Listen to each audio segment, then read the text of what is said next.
നമസ്കാരം, ന്യൂസ് നൈറ്റിലേക്ക് സ്വാഗതം. ലോക്സഭാ തെരഞ്ഞെടുപ്പിലെ രാഷ്ട്രീയ നിലപാട് പ്രഖ്യാപിച്ച SNDP യോഗം. തെരഞ്ഞെടുപ്പിൽ ഒരു മുന്നണിക്കും SNDP യോഗം പിന്തുണ നൽകില്ലെന്ന് ജനറൽ സെക്രട്ടറി വെള്ളാപ്പള്ളി നടേശൻ വ്യക്തമാക്കി.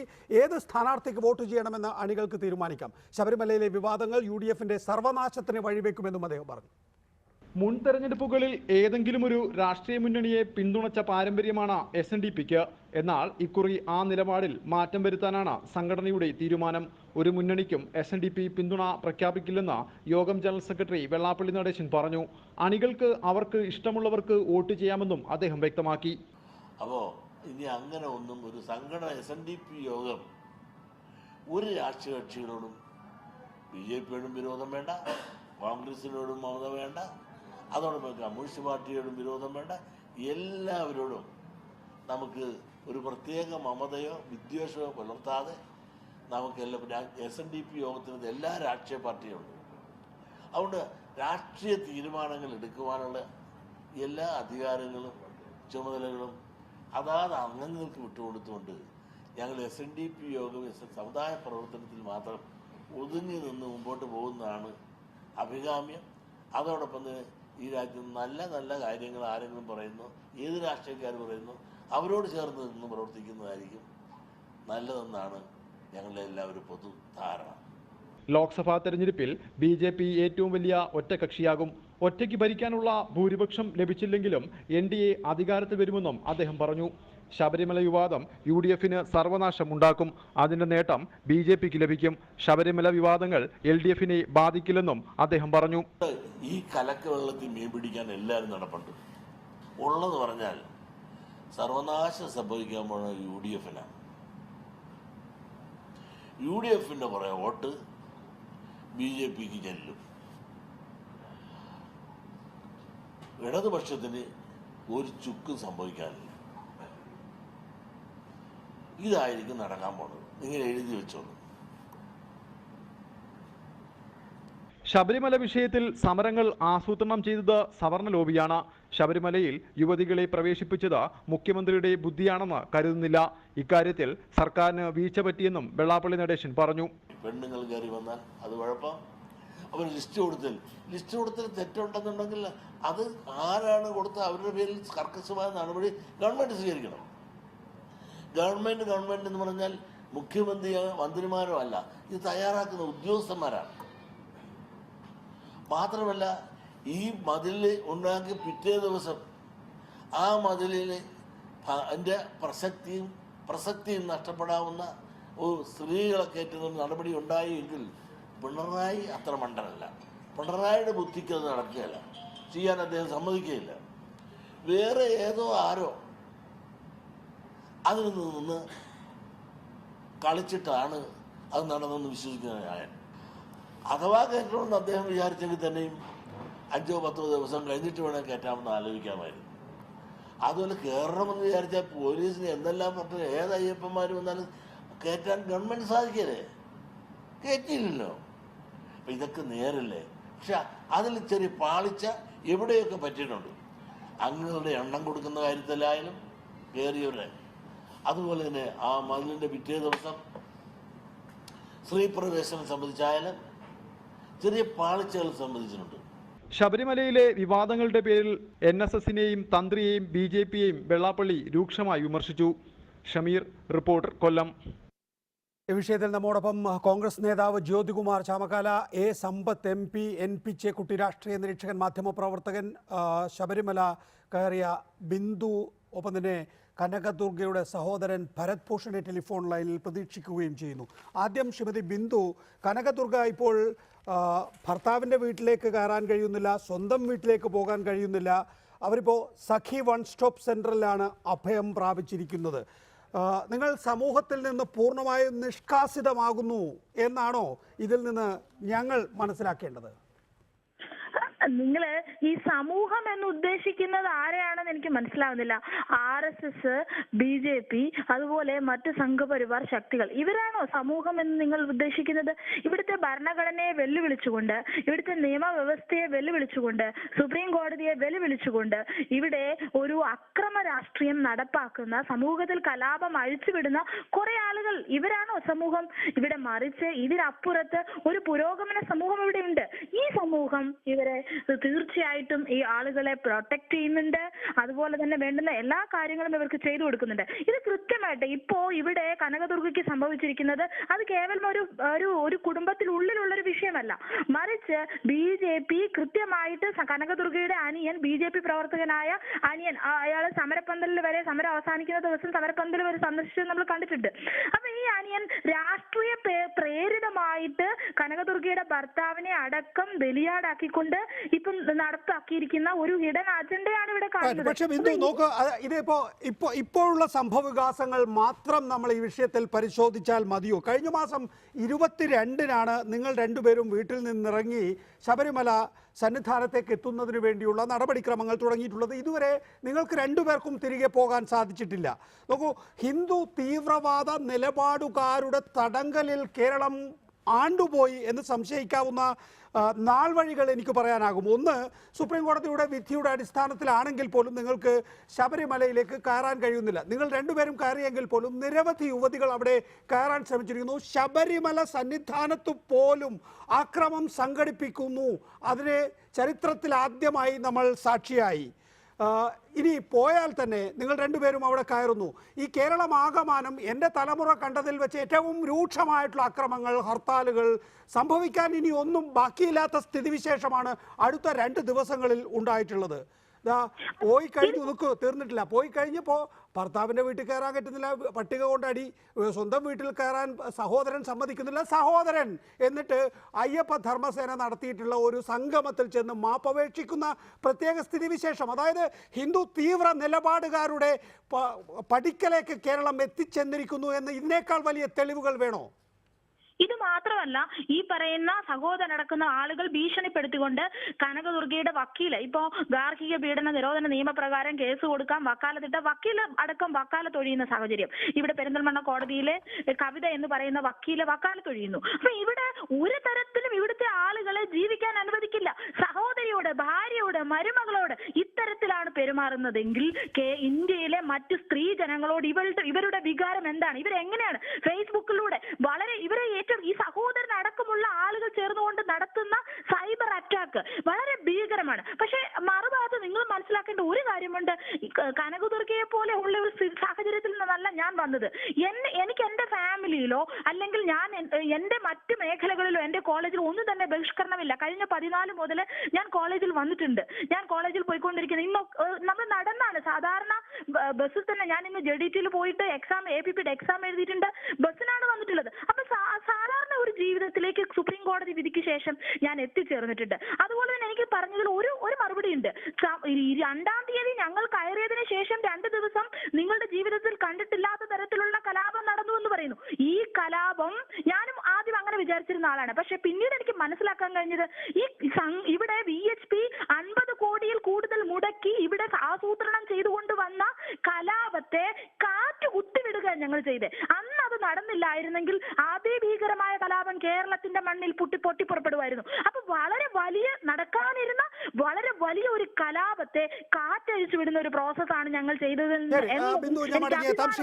കുട്ടി നവോത്ഥാനം നടപ്പിലാക്കുമ്പോൾ സ്വന്തം വീട്ടിൽ നിന്ന് നിഷ്കാസിതരാകുന്നു. ബിന്ദു പറയുന്നത് ബിന്ദുവിന്റെ ജീവിതത്തിൽ ചില മാറ്റങ്ങൾ ഉണ്ട് എന്നാണ്. നോക്കൂ, ബിന്ദു തലശ്ശേരി പാലയോട് ലീഗൽ സ്റ്റഡീസ് അവിടുത്തെ അസിസ്റ്റന്റ് പ്രൊഫസറായി പ്രവർത്തിക്കുകയാണ്. തലശ്ശേരി എന്ന പ്രദേശത്ത് ബിന്ദുവിന് കുറേയൊക്കെ സുരക്ഷിതത്വമുണ്ട് എന്നാണ് ബിന്ദു പറയുന്നത്. കനകദുർഗയാകട്ടെ മലപ്പുറം അങ്ങാടിപ്പുറം സ്വദേശിയാണ്. അവരുടെ ഭർത്താവിൻ്റെ വീട്ടിലും സ്വന്തം വീട്ടിലും അവർ വലിയ നിലയിൽ അക്രമത്തെ തന്നെ അഭിമുഖീകരിക്കേണ്ടി വരുന്നു. അപ്പോൾ കനകദുർഗയുടെ കാര്യത്തിൽ കുടുംബത്തിൽ നിന്ന് പൂർണ്ണമായും നിഷ്കാസിതമാകുന്നു. എനിക്ക് തോന്നുന്നു ഇപ്പോൾ കനകദുർഗ ആഗ്രഹിക്കുന്ന ഏക കാര്യം, അത് പറയാമോ എന്ന് എനിക്കറിയില്ല, അവരുടെ മക്കളെ കാണുക എന്നുള്ളത് മാത്രമാണ്. അതിന് പോലും സാധിക്കാത്ത രീതിയിൽ അവരുടെ സമൂഹം എവിടെയോ ഒരു അഭയ കേന്ദ്രത്തിൽ ബന്ദിയാക്കി നിർത്തിയിരിക്കുന്നു എന്നാണ് നമ്മളിപ്പോൾ മനസ്സിലാക്കുന്നത്. നോക്കൂ, മാതാ അമൃതാനന്ദമയി മുതൽ TP സെൻകുമാർ വരെയുള്ള ഹിന്ദു ലോബികൾ ഒന്നാകെ സംഘടിച്ചിരിക്കുന്നു. ചിദാനന്ദപുരി പറയുന്നത് പിണറായി വിജയനാണ് ഞങ്ങളെ സംഘടിപ്പിച്ച് നിർത്തിയിട്ടുള്ളത് എന്ന്. ഇന്ന് വെള്ളാപ്പള്ളി നടേശൻ പറയുന്നത് രാജാവും തന്ത്രിയും ചങ്ങനാശ്ശേരിയും ആകെ ഒന്നിച്ചൊരു സവർണ ലോബി കൂട്ടുകെട്ടുണ്ടാക്കിയിരിക്കുന്നു എന്നാണ്. മാറാല പിടിച്ച പഴയ കാല കേരളത്തിലേക്കാണോ നമ്മൾ പോയിക്കൊണ്ടിരിക്കുന്നത് ശ്രീ ടി പി സെൻകുമാർ? ക്ഷമിക്കണം, ഷിഎൻപി ചേക്കുട്ടി. അല്ല, നമ്മള് ഇപ്പോഴത്തെ സാഹചര്യത്തിൽ സംഘപരിവാര ശക്തികൾ ഒരു കടന്നാക്രമണം നടത്തേണ്ട കാര്യത്തിൽ യാതൊരു തർക്കവുമില്ല. ആ കടന്നാക്രമണത്തിന് അവർക്ക് സഹായകമാവുന്ന തരത്തിൽ ശബരിമലയെ സംബന്ധിച്ചുള്ള സാധാരണ ജനങ്ങളുടെ വിഹുലതകള്, അവരുടെ ഭക്തിപരമായ വിശ്വാസപരമായ കാര്യങ്ങൾ അവരൊക്കെ ദുരുപയോഗം ചെയ്യുന്നുണ്ട്. പക്ഷേ പ്രധാനമായിട്ട് കാണേണ്ട കാര്യം കേരളീയ സമൂഹത്തിനകത്തൊരു മാറ്റം വരികയാണ്. അത് കേരളത്തിലെ ജനങ്ങളുടെ ജനാധിപത്യപരമായ അവകാശങ്ങൾ അത് അസെർട്ട് ചെയ്യാൻ ആ സ്ത്രീകളായാലും ശരി, പിന്നോക്കക്കാരായാലും ശരി, ദളിതരായാലും ശരി, അവരൊക്കെ തന്നെ വരുന്നുണ്ട്. അത്തരത്തിലുള്ള മൂവ്മെന്റുകളോട് എങ്ങനെയാണ് ഈ ആളുകൾ പെരുമാറിയിട്ട്? ഇപ്പം കഴിഞ്ഞ ദിവസം തിരുവനന്തപുരത്ത് ഒരു വലിയൊരു സ്വാമിമാരുടെ ഒരു സംഘടന, ഒരു പ്രസ്ഥാനം നടന്നു. അത് RSS നടത്തിയുള്ള ഏർപ്പാടാണ്. അതിനകത്ത് പിന്നോക്ക സമുദായങ്ങളുടെ പൂർണ്ണമായ പിന്തുണയില്ല. അവർക്കിടയിൽ നിന്ന് ഉയർന്നു വന്ന ആധ്യാത്മിക നേതാക്കൾ അടക്കം ചെന്ന് ചാടിയിട്ടുണ്ട്.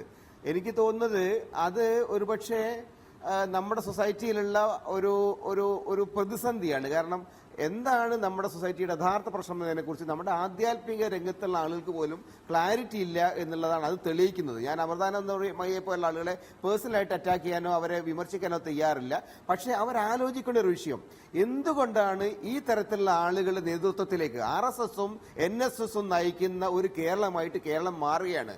അതിന്റെ കൂടെ നിൽക്കുന്ന പിന്നോക്ക സമുദായക്കാരും മറ്റ് അവശ്യ സമുദായങ്ങളും അതിന് പിന്നിൽ നിൽക്കുന്ന ഒരു അവസ്ഥ വന്നു ചേർന്നിട്ടുണ്ട്. സ്വാഭാവികമായിട്ടും അതിനെതിരായിട്ടുള്ള ഒരു സംഘടിതമായിട്ടുള്ള ജനശക്തിയുടെ അടിസ്ഥാനത്തിലുള്ള നീക്കം വരും. ജനങ്ങൾക്ക് പൊതുരംഗത്ത് ഇറങ്ങി വരാൻ, സ്വന്തം വീട്ടിലേക്ക് കയറി ചെല്ലാൻ, തങ്ങളുടെ വിശ്വാസത്തിന് ആചാരത്തിനനുസരിച്ച് ജീവിക്കാനുള്ള അവകാശം നിലനിർത്താൻ വേണ്ടിയുള്ള സമരങ്ങൾ വരും. അക്കാര്യത്തിൽ ഒന്നൊരു സംശയമില്ല. കേരളത്തിലെ ചരിത്രം നോക്കിക്കഴിഞ്ഞാൽ ഈ തരത്തിലുള്ള പ്രതിബന്ധങ്ങളോ ഇത്തരത്തിലുള്ള അക്രമങ്ങളോ കൊണ്ടൊന്നും കേരളത്തിലെ സാധാരണ നിലയിലുള്ള നവോത്ഥാന പ്രസ്ഥാനങ്ങളെ, ജനങ്ങളുടെ അവകാശ സംരക്ഷണ പ്രസ്ഥാനങ്ങളെ തകടയാൻ ആർക്കും കഴിഞ്ഞിട്ടില്ല. സ്വാഭാവികമായിട്ട് ഈ കാര്യങ്ങൾ ചർച്ച ചെയ്യപ്പെടുമെന്ന് എനിക്ക് തോന്നുന്നത്. അതല്ല നാളെ കേരളം ജാതീയതയുടെ ഒരു ഇരുട്ടിലേക്ക് പോകുന്നോ അല്ലെ അറബിക്കടലിൽ മുങ്ങിപ്പോകുമോ എന്നുള്ളൊരു പേടി എനിക്കില്ല. ശരി, ശ്രീ ജ്യോതികുമാർ ചാമക്കാല, കേരളം RSS എന്ന അച്ചുതണ്ടിൽ ഇപ്പോൾ പ്രതീക്ഷ അർപ്പിക്കുകയോ അല്ലെങ്കിൽ RSS എന്ന അച്ചുതണ്ട് എങ്ങനെ കാര്യങ്ങൾ നിർണ്ണയിക്കുന്നു, അതിൻ്റെ അടിസ്ഥാനത്തിൽ മുന്നോട്ട് പോകാൻ ഇപ്പോൾ ആ നിലയിൽ അടിസ്ഥാനപ്പെടുത്തിയിട്ടുള്ളൊരു രാഷ്ട്രീയ പ്രക്രിയയിലേക്കാണോ നമ്മളാകെ പോയിക്കൊണ്ടിരിക്കുന്നത്? സമീപ ദിവസങ്ങളിൽ നമ്മൾ കണ്ട കാര്യങ്ങളെല്ലാം തന്നെയും ശ്രീ ജ്യോതികുമാർ ചാമക്കാല മുൻപ് കേരളത്തിൽ ഇല്ലാത്തതാണ്. ഒന്നുകിൽ ഏതെങ്കിലും രാഷ്ട്രീയ പാർട്ടി അല്ലെങ്കിൽ അതിലെ ഏതെങ്കിലും രാഷ്ട്രീയ സംഭവവികാസങ്ങൾ, ഇതിനപ്പുറത്തേക്ക് ഏതെങ്കിലും ഒരു മതത്തിൻ്റെ ഉന്നത ശ്രേണിയിലുള്ളവർ നിശ്ചയിക്കുന്ന രീതിയിൽ രാഷ്ട്രീയം പോകുന്നത് സമീപകാലത്തൊന്നും കണ്ടിട്ടില്ല. എന്തുകൊണ്ടാണ് ഇങ്ങനെ സംഭവിക്കുന്നതെന്നാണ് കോൺഗ്രസ് വിലയിരുത്തുന്നത്?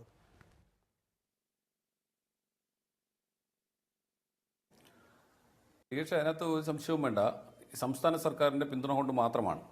ഞാനത് പറയുന്നത് വെറുതെ ഒരു രാഷ്ട്രീയം പറയാൻ വേണ്ടിയല്ല. താങ്കൾ എന്നിൽ നിന്ന് പ്രതീക്ഷിക്കുന്നത് ശ്രീ ജയക്കുട്ടി പറഞ്ഞതുപോലെയുള്ള പ്രതികരണങ്ങളാകില്ല. എന്നിൽ നിന്ന് പ്രതീക്ഷിക്കുന്ന കുറച്ചുകൂടെ പൊളിറ്റിക്കലൈസ് ചെയ്ത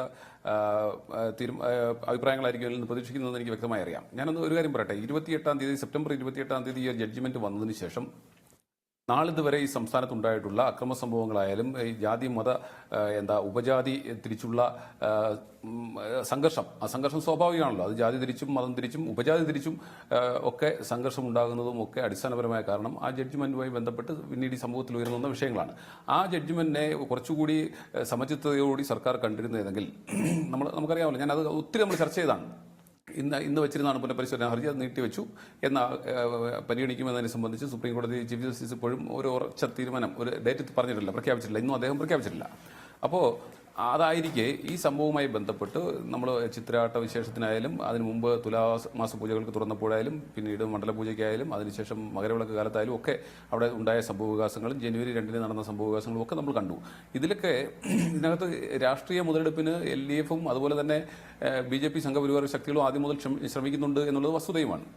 അപ്പോൾ അതിനകത്ത് നമ്മൾ മനസ്സിലാക്കേണ്ട ഒരു കാര്യം, ഈ BJPയെ സംബന്ധിച്ച്, സംഘപരിവാർ ശക്തികളെ സംബന്ധിച്ച് BJPയെ മുമ്പിൽ നിർത്തിക്കൊണ്ട് ഒരു രാഷ്ട്രീയം കളിച്ചു നോക്കിയപ്പോൾ അത് സംസ്ഥാനത്ത് പരാജയപ്പെടുന്നു. അത് പരാജയപ്പെടുന്നതിനൊരു കാരണം, ഒന്ന്, ഈ നമ്മുടെ സംസ്ഥാനത്ത് മറ്റ് സംസ്ഥാനങ്ങളിൽ നിന്ന് വ്യത്യസ്തമായി ഉള്ളത് നമ്മുടെ വിശ്വാസവും നമ്മുടെ രാഷ്ട്രീയവും രണ്ടാണ് എന്നാണ് ഒരു ഭൂരിപക്ഷം നമ്മുടെ പിന്നെ കേരളത്തിലെ ജനങ്ങളും വിശ്വസിക്കുന്നതും അവരെ അങ്ങനെയാണ് പ്രവർത്തിക്കുന്നതും. അതുകൊണ്ട് തന്നെ BJP എന്ന പ്രഖ്യാപിത രാഷ്ട്രീയ പ്രസ്ഥാനത്തെ മുമ്പിൽ നിർത്തി കളിച്ചപ്പോൾ സ്വാഭാവികമായും RSSനും സംഘപരിവാറിനും അവർ ആഗ്രഹിച്ച ഒരു വിജയം ഉണ്ടാക്കുവാൻ കഴിഞ്ഞില്ല, അവർക്ക് മുന്നോട്ട് പോകാൻ കഴിഞ്ഞില്ല. ആ ഘട്ടത്തിലാണ് അവർ RSSനെ BJP പുറകിലേക്ക് മാറ്റിയിട്ട് ഇന്നലെ മെനഞ്ഞാന്ന് നടന്ന ഉൾപ്പെടെയുള്ള RSSനെ മുമ്പിൽ നിർത്തിക്കൊണ്ടുള്ള വർഗീയമായ ചേരിതിരിവ് സൃഷ്ടിച്ച് ഇവിടെ രാഷ്ട്രീയമായ മുതലെടുപ്പിന് ശ്രമിക്കുന്നത്. അപ്പോൾ അതിന് എല്ലാ അർത്ഥത്തിലും പിന്തുണ കൊടുക്കുന്ന നിലപാടാണ് സർക്കാരിന്റെ ഭാഗത്തുനിന്നുണ്ടായിട്ടുള്ളത്. എന്തുകൊണ്ടെന്ന് പറഞ്ഞാൽ ഏറ്റവും അവസാനത്തെ 2-3 ദിവസങ്ങളെ സ്റ്റേറ്റ്മെന്റിനെ കുറിച്ച് ഞാൻ പറയാം. ശ്രീ മുഖ്യമന്ത്രി ഇന്നലെ പറഞ്ഞത് അദ്ദേഹം വളരെ കൃത്യമായി പറയുന്നു.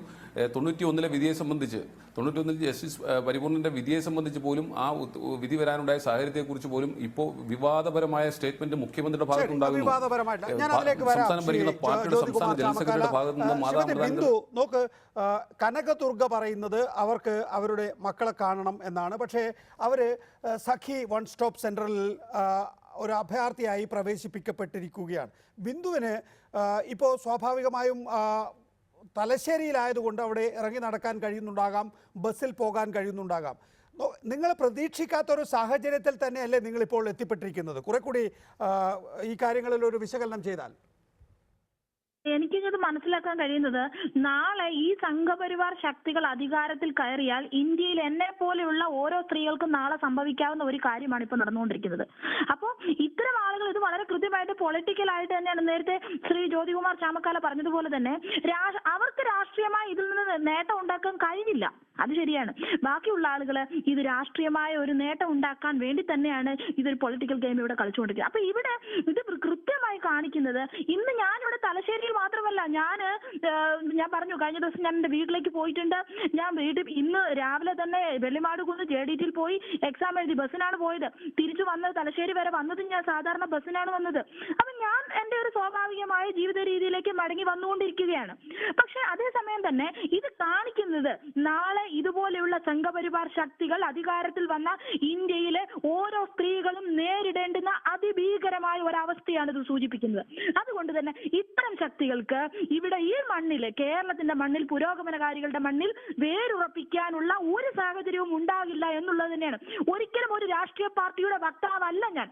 ഇവിടെ CPIയുടെയോ CPMന്റെയോ അല്ലെങ്കിൽ മറ്റേതെങ്കിലും ഒരു രാഷ്ട്രീയ പാർട്ടിയുടെ വക്താവല്ല. ഇവിടെ നേരത്തെ ജ്യോതികുമാർ ചാമക്കാല ചൂണ്ടിക്കാണിച്ച കാര്യം, സുപ്രീം കോടതി വിധി വന്നപ്പോൾ അതിനെതിരായിട്ടുള്ള സ്വാഭാവികമായിട്ടുള്ള പ്രതികരണങ്ങൾ സംസ്ഥാനത്ത് ഉണ്ടായല്ലോ. ഇതെന്തായാലും സുപ്രീം കോടതി വിധി ആരുടെയും ഗൂഢാലോചനയുടെ ഭാഗമായിട്ടല്ല. ഒരു സുപ്രഭാതത്തിൽ സുപ്രീം കോടതി അതിൻ്റെ 4-1 എന്ന കണക്കിൽ വിധി പ്രസ്താവിക്കുന്നു. എല്ലാ സമുദായ സംഘടനകളും അതിനോട് ഏതാണ്ട് താതാത്മ്യം പ്രാപിക്കുന്ന നിലയിൽ കാര്യങ്ങൾ എത്തിക്കാൻ ശ്രമിക്കുന്നതിനിടയിലാണ് ഈ വിധി വെല്ലുവിളിച്ചുകൊണ്ടാണെങ്കിലും നടപ്പാക്കും എന്നുള്ള നിലയിൽ സംസ്ഥാന സർക്കാരിൻ്റെ ഭാഗത്ത് നിന്ന് ആക്രോശം ഉണ്ടാകുന്നത്. അതുകൊണ്ടാണ് ഇത്രയും രൂക്ഷമായ പ്രതികരണം ഉണ്ടായത്. അതുകൊണ്ട് ഇപ്പോൾ നിങ്ങൾക്കുണ്ടായിട്ടുള്ള ഈ സാഹചര്യം ഇനി എന്തെങ്കിലും മാമൂലുകൾ ഏതെങ്കിലും കാലഘട്ടത്തിൽ സുപ്രീം കോടതിക്കോ ഭരണ നേതൃത്വത്തിനോ മാറ്റാനുണ്ട് എങ്കിൽ അതൊന്നും സാധ്യമാക്കാത്ത രീതിയിൽ ഇത്തരം അനുഭവങ്ങൾ നമുക്ക് ഉണ്ടാക്കി തരുന്നതിൻ്റെ ഏറ്റവും പ്രധാനപ്പെട്ട കാരണക്കാരൻ പിണറായി വിജയൻ സർക്കാരാണെന്നാണ് ജ്യോതികുമാർ ചാമക്കാല വിശേഷിപ്പിക്കുന്നത്. ഇവിടെ ആക്രോശം നടത്തിയത് പിണറായി വിജയനാണോ അതോ CPM ആണോ അതോ അല്ലെങ്കിൽ പോലീസ് ആണോ എന്നുള്ളത് വളരെ കൃത്യമായിട്ട് ഇവിടുത്തെ ജനങ്ങൾക്കറിയാം. തെരുവ് കത്തിച്ചുകൊണ്ട്, തെരുവിൽ കലാപങ്ങൾ അഴിച്ചുവിട്ടുകൊണ്ട് ഇവിടെ നടന്നത് ആരാണെന്ന് വളരെ കൃത്യമായിട്ട് ഇവിടുത്തെ ജനങ്ങൾക്കറിയാൻ പറ്റും. അതുപോലെ തന്നെ എനിക്ക് മനസ്സിലാവുന്നില്ല, സുപ്രീം കോടതി ഇപ്പൊ കോൺഗ്രസ് ആണ് ഭരിച്ചിരുന്നതെങ്കിൽ ശ്രീ ജ്യോതികുമാർ ചാമക്കാല ഇത് പറയുമോ? ഒരു സുപ്രീം കോടതിയിൽ നിന്നുള്ള നമ്മുടെ പരമോന്നത കോടതിയിൽ നിന്ന് വന്നിട്ടുള്ള ഒരു വിധി നടപ്പാക്കുന്നതിൽ ആ സംഘടന എന്ത് ചെയ്യുമായിരുന്നു? അവർ പറഞ്ഞിട്ടുണ്ട്, സുപ്രീം കോടതി വളരെ കൃത്യമായി പറഞ്ഞിട്ടുണ്ട്, ഈ വിധിക്ക് സ്റ്റേ ഇല്ല എന്ന് വെച്ചാൽ നിലവിൽ സ്ത്രീകളെ കടത്താം. അങ്ങനെ സ്ത്രീകളെ കയറ്റണം എന്ന് പറയുന്ന താല്പര്യമുള്ള, ഭക്തരായിട്ടുള്ള താല്പര്യമുള്ള സ്ത്രീകളെ കടത്തണം എന്ന് പറയുന്ന ഒരു സുപ്രീം കോടതിയുടെ വിധി നിൽക്കുമ്പോ ഞങ്ങൾ പറയുകയാണ്, ഞങ്ങൾക്ക് ശബരിമലയിൽ പോയാലേ ഞങ്ങൾ മടങ്ങുള്ളൂ എന്ന് പറഞ്ഞുകൊണ്ട് ഞങ്ങൾ മരണം വരെ നിരാഹാരം പ്രഖ്യാപിച്ചവരാണ്. മരണം വരെ നിരാഹാരം അങ്ങനെ പ്രഖ്യാപിക്കുന്ന സമയത്ത് ഈ സർക്കാർ എന്ത് ചെയ്യണമായിരുന്നു? എനിക്ക് സർക്കാരിനെ സപ്പോർട്ട് ചെയ്യേണ്ട കാര്യമില്ല. എന്നാലും ഉത്തരവാദിത്തപ്പെട്ട ഭരണഘടനാ മൂല്യങ്ങൾ നടപ്പാക്കേണ്ടുന്ന, കോടതി വിധി നടപ്പാക്കേണ്ടുന്ന ഒരു പോലീസ്, ഒരു സർക്കാർ അവരെന്താണ് ചെയ്യേണ്ടത്? ഇവിടെ എനിക്ക് മനസ്സിലാകുന്നില്ല, ഇവരെന്തർത്ഥത്തിലാണ് ഇവിടെ ആക്രോശിച്ചുകൊണ്ട് സർക്കാർ നിന്നു എന്ന് പറയുന്നത് എനിക്ക് മനസ്സിലാവുന്നില്ല. ഇപ്പോൾ കനകദുർഗയെ ഭർത്താവിന്റെ വീട്ടിൽ നിന്ന് ഇറക്കി വിട്ടിരിക്കുന്നു, സ്വന്തം വീട്ടിലേക്ക് കയറേണ്ട എന്ന് പറഞ്ഞിരിക്കുന്നു. അയ്യപ്പ സംഗമത്തിൽ കഴിഞ്ഞ ദിവസം കനകദുർഗയുടെ സഹോദരൻ ചെന്ന് മാപ്പ് പറഞ്ഞിരിക്കുന്നു. ആ നിലയിലൊരു RSS എന്ന അച്ചുതണ്ടിൽ തിരിയുന്ന ഒരു സംവിധാനമായി കേരളത്തെ മാറ്റുന്നതിന് സർക്കാരിൻ്റെ ഉത്തരവാദിത്തം എത്ര?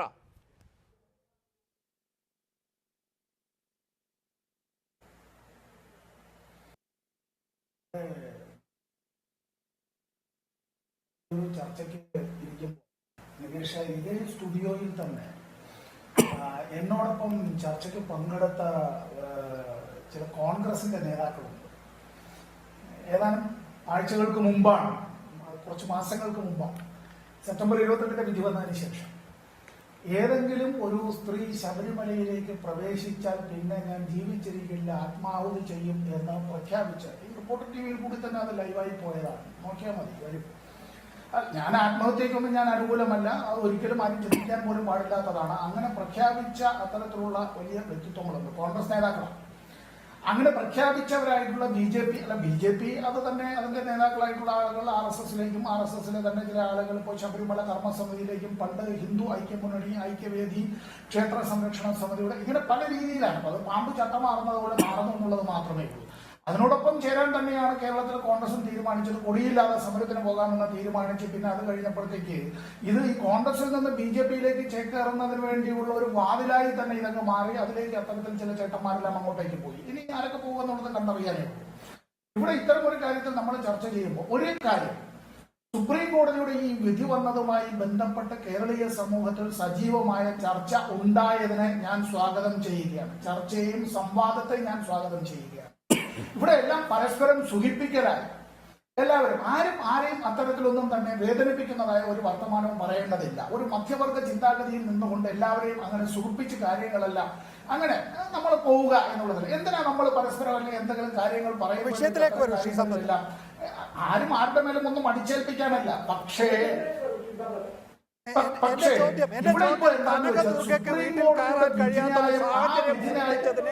ഈ സർക്കാർ എത്ര കണ്ട് ഉത്തരവാദിയാണ്? ഇവിടെ ഇപ്പോൾ RSS ആണ് കാര്യങ്ങൾ തീരുമാനിക്കുന്നത് ഈ നാട്ടിൽ. അതിന്റെ ഉത്തരവാദിത്തം പിണറായി വിജയൻ സർക്കാരിനുണ്ടോ?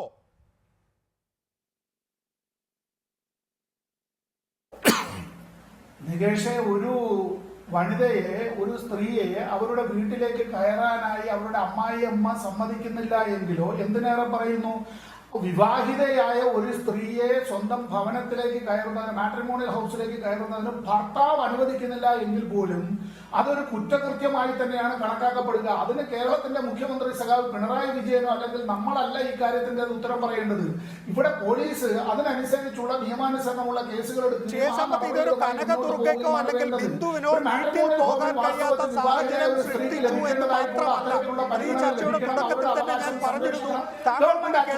ഒരിക്കൽ കൂടി പറയാം. നോക്കൂ, ശബരിമലയിൽ തന്നെ സന്നിധാനത്ത് നടപ്പന്തലിൽ അക്രമം അഴിച്ചുവിട്ടിരിക്കുന്നു സംഘപരിവാർ.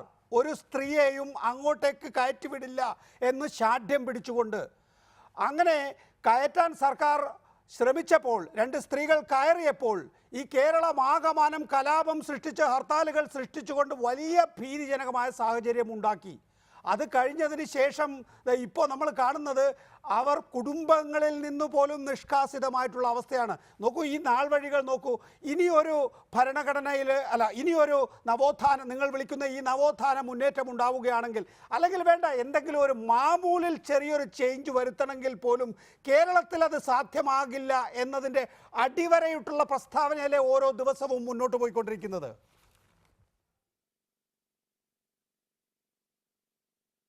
നികേഷ്, ഏതെങ്കിലും മാമൂലുകൾക്ക് വ്യത്യാസം വരുത്തുന്നതും അനാചാരങ്ങളെ നാം മാറ്റുന്നതുമെല്ലാം വളരെ സ്മൂത്തായിട്ടുള്ള ഒരു പ്രക്രിയയിൽ കൂടിയൊന്നുമല്ല. അങ്ങനെ കേരളത്തിൽ നടത്താനും കഴിഞ്ഞിട്ടില്ല. കേരളത്തിലല്ല, ഒരിടത്തും നടത്താനും കഴിയില്ല.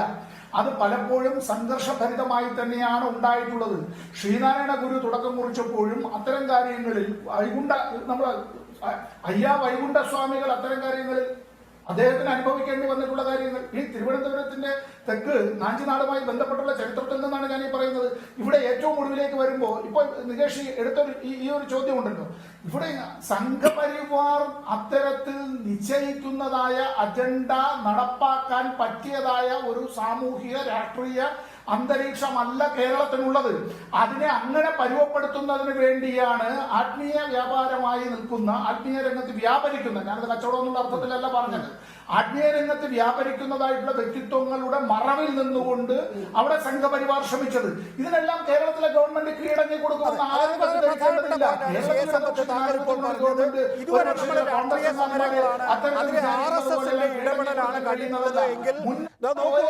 അവസാന നാളുകളിൽ RSSന് ഈ ആത്മീയ വ്യാപാരികളെ സംഘടിപ്പിക്കാനും അണിനിരത്താനും കഴിഞ്ഞിരിക്കുന്നു. കീ ജയ് വിളിക്കുന്നു. കേരളത്തിൽ ഏറ്റവും പ്രധാനമായ ആൾദൈവമായ അമൃതാനന്ദമയി എന്ന നിലയിലേക്ക് കാര്യങ്ങൾ എത്തിച്ചതിൻ്റെ ഉത്തരവാദിത്തം അത് ആർക്ക് എന്നുള്ളതാണ് ചോദ്യം. ദയവായി തുടരുക. എന്നോടൊപ്പം ഇപ്പോൾ ഭരത് ഭൂഷൺ, കനകദുർഗയുടെ സഹോദരൻ, ടെലിഫോൺ ലൈനിൽ. ശ്രീ ഭരത് ഭൂഷൺ, എന്തുകൊണ്ടാണ് കനകദുർഗയെ താങ്കൾ അല്ലെങ്കിൽ താങ്കളുടെ കുടുംബം വീട്ടിൽ കയറ്റാത്തത്?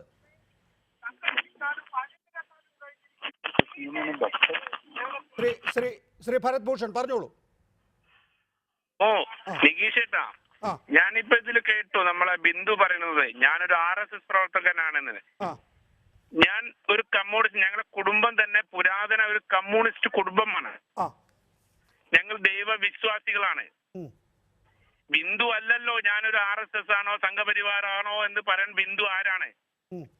ഇപ്പോഴും അരീക്കോട്, മലപ്പുറം ജില്ല അരീക്കോട് കോഴിക്കോടിൽ 10ാം വാർഡില് കഴിഞ്ഞ തെരഞ്ഞെടുപ്പിന് ബൂത്ത് ഏജന്റ് ഞാനായിരുന്നു.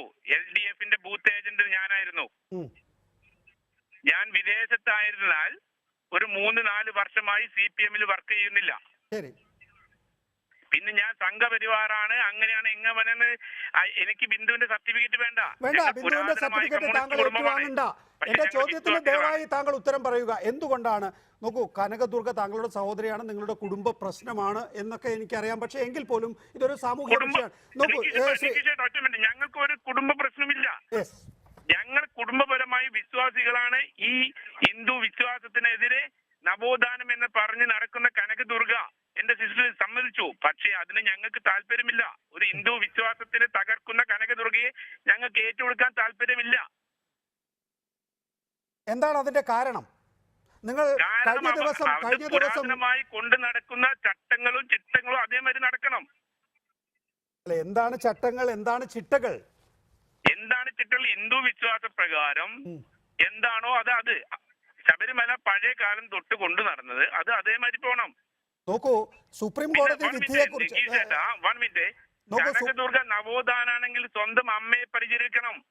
5-6 മാസമായി അവളെ പെറ്റ അമ്മയെ അവൾ പരിചരിച്ചോ? വന്നു നോക്കിയോ? സംസാരിച്ചോ? വീട്ടില് തിരുവനന്തപുരത്ത് മീറ്റിംഗ് ഉണ്ട് എന്ന് പറഞ്ഞു പോയതാണ്. ഇതുവരെ പിന്നെ സ്വന്തം അമ്മയെ വിളിച്ചു എന്ന് ഇതിന്റെ ഇടയ്ക്ക്. അന്ന് അമ്മയോട് പറഞ്ഞു ഇനി ഞാൻ കേറും, വനിതകൾ കേറാത്തോടത്തൊക്കെ ഞങ്ങൾ കേറും. അപ്പോഴാ എന്റെ അമ്മ പറഞ്ഞു എന്നാൽ ഇങ്ങോട്ട് വരണ്ട. അങ്ങനെ കനകദുർഗയും ബിന്ദു ഒക്കെ ഒന്ന് പള്ളി കയറിട്ട് ഞങ്ങൾക്കൊന്ന് കാണണം. അത്ര വലിയ നവോത്ഥാന സ്ത്രീകളാണെങ്കിലേ. സുപ്രീം കോടതി വിധി വന്നതിന് ശേഷമാണെങ്കിൽ പോലും കനകദുർഗ നിർവഹിച്ച ആ ദൗത്യം നിങ്ങൾക്ക് അംഗീകരിക്കാനാകുന്നില്ല. അതാണ് നിങ്ങളുടെ വിഷയം. നോക്കൂ, അതിനുശേഷം താങ്കൾ പോലും മാധ്യമങ്ങളോട് പറഞ്ഞത് അവർക്ക് ഭ്രാന്താണ്, മാനസിക രോഗമാണ് തുടങ്ങിയ കാര്യങ്ങളാണ്. എന്നു മാത്രമല്ല, നോക്കൂ, ഇവിടെ അവരെ തള്ളിപ്പറയുന്നതിന് വേണ്ടി താങ്കൾ പറഞ്ഞതായി ഞാൻ പത്രത്തിൽ വായിച്ചിട്ടുള്ളത്, അത് ശരിയാണോ എന്നറിയില്ല, ഭർത്തൃ വീട്ടിലെ മുറിയിൽ നിന്ന് പ്രസാദം, മാല, സാനിറ്ററി നാപ്കിൻ എന്നിവ കണ്ടെടുത്തു എന്നൊക്കെയാണ് അല്ലേ? അങ്ങനെയൊക്കെ പറഞ്ഞതാണോ താങ്കൾ? ശരിയാണ്, അത് ശരിയാണ്. എന്താണ് ഇതിന്റെയൊക്കെ ഉദ്ദേശം? ഇതിന്റെ ഉദ്ദേശം എന്ന് പറയുന്നത് ഇപ്പോഴൊരു സ്ഥിതിവിശേഷം രൂപപ്പെട്ടിട്ടുണ്ട്, അതുമായി ഒന്ന് താതാത്മ്യം പ്രാപിച്ചു. താങ്കൾ എന്തെങ്കിലും കമ്മ്യൂണിസ്റ്റ് പാർട്ടി പ്രവർത്തകനാണോ CPM പ്രവർത്തകനാണോ എന്നുള്ളത് ഈ സമയത്ത് ഒരു വിഷയമാണെന്ന് തോന്നുന്നില്ല. അങ്ങനെ എത്ര കമ്മ്യൂണിസ്റ്റ് പാർട്ടിക്കാർ BJPയിലും സംഘപരിവാറിലും ചേർന്ന് പ്രവർത്തിക്കുന്നുണ്ട്, കേരളത്തിലും പുറത്തും. അതിനപ്പുറത്തേക്ക് ഇപ്പോഴുണ്ടായിട്ടുള്ള ഒരു അന്തരീക്ഷമുണ്ടല്ലോ, ആ അന്തരീക്ഷവുമായി താതാത്മ്യം പ്രാപിച്ചു പോകാനാണ് കനകദുർഗയുടെ സഹോദരനായ താങ്കൾക്ക് താല്പര്യം. താങ്കൾക്ക് കനകദുർഗ നേരിടുന്നത് പോലുള്ളൊരു ഭീഷണി നേരിടാൻ തൽക്കാലം താല്പര്യമില്ല. കനകദുർഗയ്ക്ക് എവിടുന്ന് ഭീഷണി വന്നു അത് പറയട്ടെ. ഞാൻ ഫസ്റ്റ് പത്രസമ്മേളനം നടത്തി. കനകദുർഗയ്ക്ക് എവിടുന്ന് ഭീഷണി വന്നു? ഏതെങ്കിലും സംഘപരിവാറിന്റെ അടുത്തുനിന്ന് വന്നോ? അല്ല, കനകദുർഗയുടെ ഭീഷണിയെ കുറിച്ച് താങ്കൾ ഇപ്പൊ ദയവായി സംസാരിക്കല്ലേ. കനകദുർഗയുടെ ഭീഷണിയെ കുറിച്ച് സുപ്രീം കോടതിക്ക് പോലും ബോധ്യം വരികയും സുപ്രീം കോടതി ഉത്തരവിടുകയും ചെയ്തിട്ടുള്ളതാണ്, വെറും 1-2 വാചകങ്ങളുടെ വാദത്തിന്മേൽ. അപ്പോൾ സുപ്രീം കോടതിക്ക് ബോധ്യമായ കാര്യമാണത്. ഞാൻ ചോദിക്കുന്നത് ശ്രീ ഭരത് ഭൂഷൺ, താങ്കൾ കനകദുർഗയെ കുറിച്ച് ആക്ഷേപിച്ച് പറയുന്നത് അവർക്ക് മാനസിക രോഗമാണ്, 1. 2, കനകദുർഗയുടെ ഭർത്തൃവീട്ടിലെ മുറിയിൽ നിന്ന് പ്രസാദവും മാലയും സാനിറ്ററി നാപ്കിനും, ഇത് 3ഉം കൂടി കൂട്ടിച്ചേർത്ത് പറയുമ്പോൾ അവരെ ഒറ്റപ്പെടുത്തുക, താങ്കൾ കഴിച്ചിലാവുക, ഇതാണ് ഉദ്ദേശിച്ചിരുന്നത്. അതല്ല, അത് സത്യമാണ്. ഞാനും എന്റെ സിസ്റ്ററും കൂടി കണ്ടതാണ്. ഞങ്ങൾ അവരെ കുട്ടികളെ അന്ന് വീട്ടിലേക്ക്, കനകദുർഗ എന്റെ സിസ്റ്റർ വീട്ടിൽ കൊണ്ടാക്കി പോയ കുട്ടികളെ അന്ന് സ്കൂളിൽ കൊണ്ടാക്കാൻ വേണ്ടി ഭർത്താവ് കൊണ്ടുപോയി. പിന്നെ ബിന്ദു നികീഷേട്ടനും ഇപ്പൊ പറഞ്ഞു കനകദുർഗയെ കുട്ടികളെ കാണാൻ. ഈ ഒരു മാസമായിട്ട് കനകദുർഗ കുട്ടികളെ കാണാൻ ശ്രമിച്ചോ? കനകദുർഗ കുട്ടികളെ കാണുന്നോ അല്ലയോ ഇല്ലയോ എന്നുള്ളതല്ല വിഷയം. ഞാൻ ചോദിച്ച ചോദ്യത്തിന് മറുപടി പറയൂ. ഒരു സഹോദരൻ എന്നുള്ള നിലയിൽ ഒരേ ഉദരത്തിൽ നിന്ന് വന്നയാളാണ് കനകദുർഗയും താങ്കളും, അല്ലേ? ഇനി അഥവാ താങ്കൾ ഈ പറയുന്നത് പോലെ പ്രസാദവും മാലയും സാനിറ്ററി നാപ്കിനും ഒരു പഴയ തുണിയിൽ പൊതിഞ്ഞ നിലയിൽ കണ്ടെത്തി എന്ന് താങ്കൾ മാധ്യമങ്ങളോട്, പൊതുസമൂഹത്തോട് ആകെ പറയുമ്പോൾ എന്തായിരിക്കും കനകദുർഗ നേരിടേണ്ടി വരുന്ന പ്രത്യാഘാതം എന്ന് കൃത്യമായ ബോധ്യം താങ്കൾക്കുണ്ടായിരുന്നില്ലേ ശ്രീ ഭരത് ഭൂഷൺ? അവർക്ക് എന്തും സംഭവിച്ചു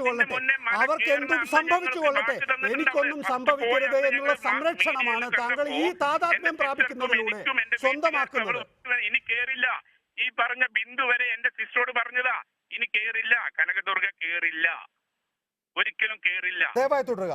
ഞാൻ മടങ്ങിയെത്താം, താങ്കളേക്ക് ദയവായി കട്ട് ചെയ്യരുത്. താങ്കൾ ശ്രീമതി ബിന്ദു, നോക്കൂ, ഇതിനകത്ത് കമ്മ്യൂണിസ്റ്റ് പാർട്ടിയാണോ RSS ആണോ എന്നില്ല, ഇതിനകത്ത് മനുഷ്യന്മാരെന്ന് മാത്രം കൂട്ടിയാൽ മതി.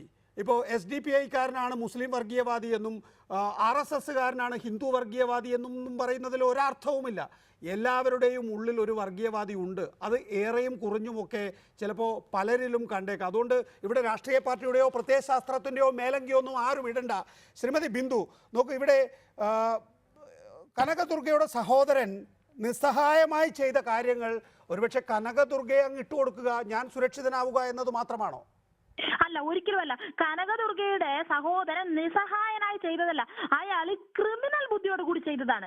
കാരണം കനകദുർഗ ആദ്യം കനകദുർഗയുടെ കൂടെ ഉണ്ടായിരുന്ന ആൾ എന്നുള്ള നിലയിൽ ഈ ഭരത് ഭൂഷൺ ഓരോ സമയത്തും ഫോൺ ചെയ്ത് പറയുന്നത് ഞാൻ കേട്ടുകൊണ്ടിരിക്കുന്ന ആളായിരുന്നു. ആദ്യ സമയത്ത് പോകുന്ന സമയത്ത് RSS-ന്റെ ഈ പറയുന്ന ശബരിമലയ്ക്ക് അടുത്തുള്ള RSS-ന്റെ ക്യാമ്പിലേക്ക് നിങ്ങൾ പോയി കഴിഞ്ഞാൽ നിങ്ങളുടെ വീടിന് ചുറ്റുമുള്ള ആക്രമണത്തിൽ നിന്ന് അവർ മാറുമെന്ന് പറഞ്ഞുകൊണ്ട് വീട്ടിൽ നിന്ന് ഫോൺ കോൾ വന്നിട്ടുണ്ട്. അതുപോലെ തന്നെ ഇയാൾ കൃത്യമായിട്ട് മുമ്പ് കമ്മ്യൂണിസ്റ്റ് പശ്ചാത്തലം ഉണ്ടെങ്കിലും ഇപ്പൊ കൃത്യമായി BJP-യിൽ പ്രവർത്തിക്കുന്ന ആളാണ്. അതോടൊപ്പം തന്നെ സഹോദരിയുടെ ഭർത്താവ് ശിവസേനയിൽ പ്രവർത്തിക്കുന്ന ആളാണ്. കൃത്യമായി ഈ സംഘപരിവാർ ബന്ധമുള്ള ഫാമിലി തന്നെയാണ് ഇവര്. അതുപോലെ തന്നെ കനകദുർഗ ഒരു പ്രായപൂർത്തിയായ വ്യക്തിയാണ്. ഇവർക്ക് താല്പര്യമില്ലെങ്കിലും പ്രായപൂർത്തിയായ ഒരു ഇന്ത്യൻ പൗരന് ഇവിടെ അവകാശങ്ങളില്ലേ? അവർക്ക് ക്ഷേത്രത്തിൽ പോവുകയോ അവർക്ക് ഇഷ്ടമുള്ള രീതിയിൽ പ്രവർത്തിക്കാനുള്ള അവകാശമില്ലേ? ഇയാൾ ഈ പറയുന്ന ഭരത് ഭൂഷൺ കനകദുർഗ മനോരോഗിയാണെന്ന് ആരോപിക്കുന്നു, അമ്മയെ സംരക്ഷിക്കുന്നില്ലെന്ന് ആരോപിക്കുന്നു. അതുപോലെ തന്നെ അയാൾ തന്നെ വാങ്ങിക്കൊണ്ട് വന്ന നാപ്കിൻ, ജനൻ TVയുടെ സഹായത്തോടു കൂടി വാങ്ങിക്കൊണ്ട് വന്ന നാപ്കിൻ, നിങ്ങൾക്ക് ആ വീഡിയോ കണ്ടാൽ മനസ്സിലാവും.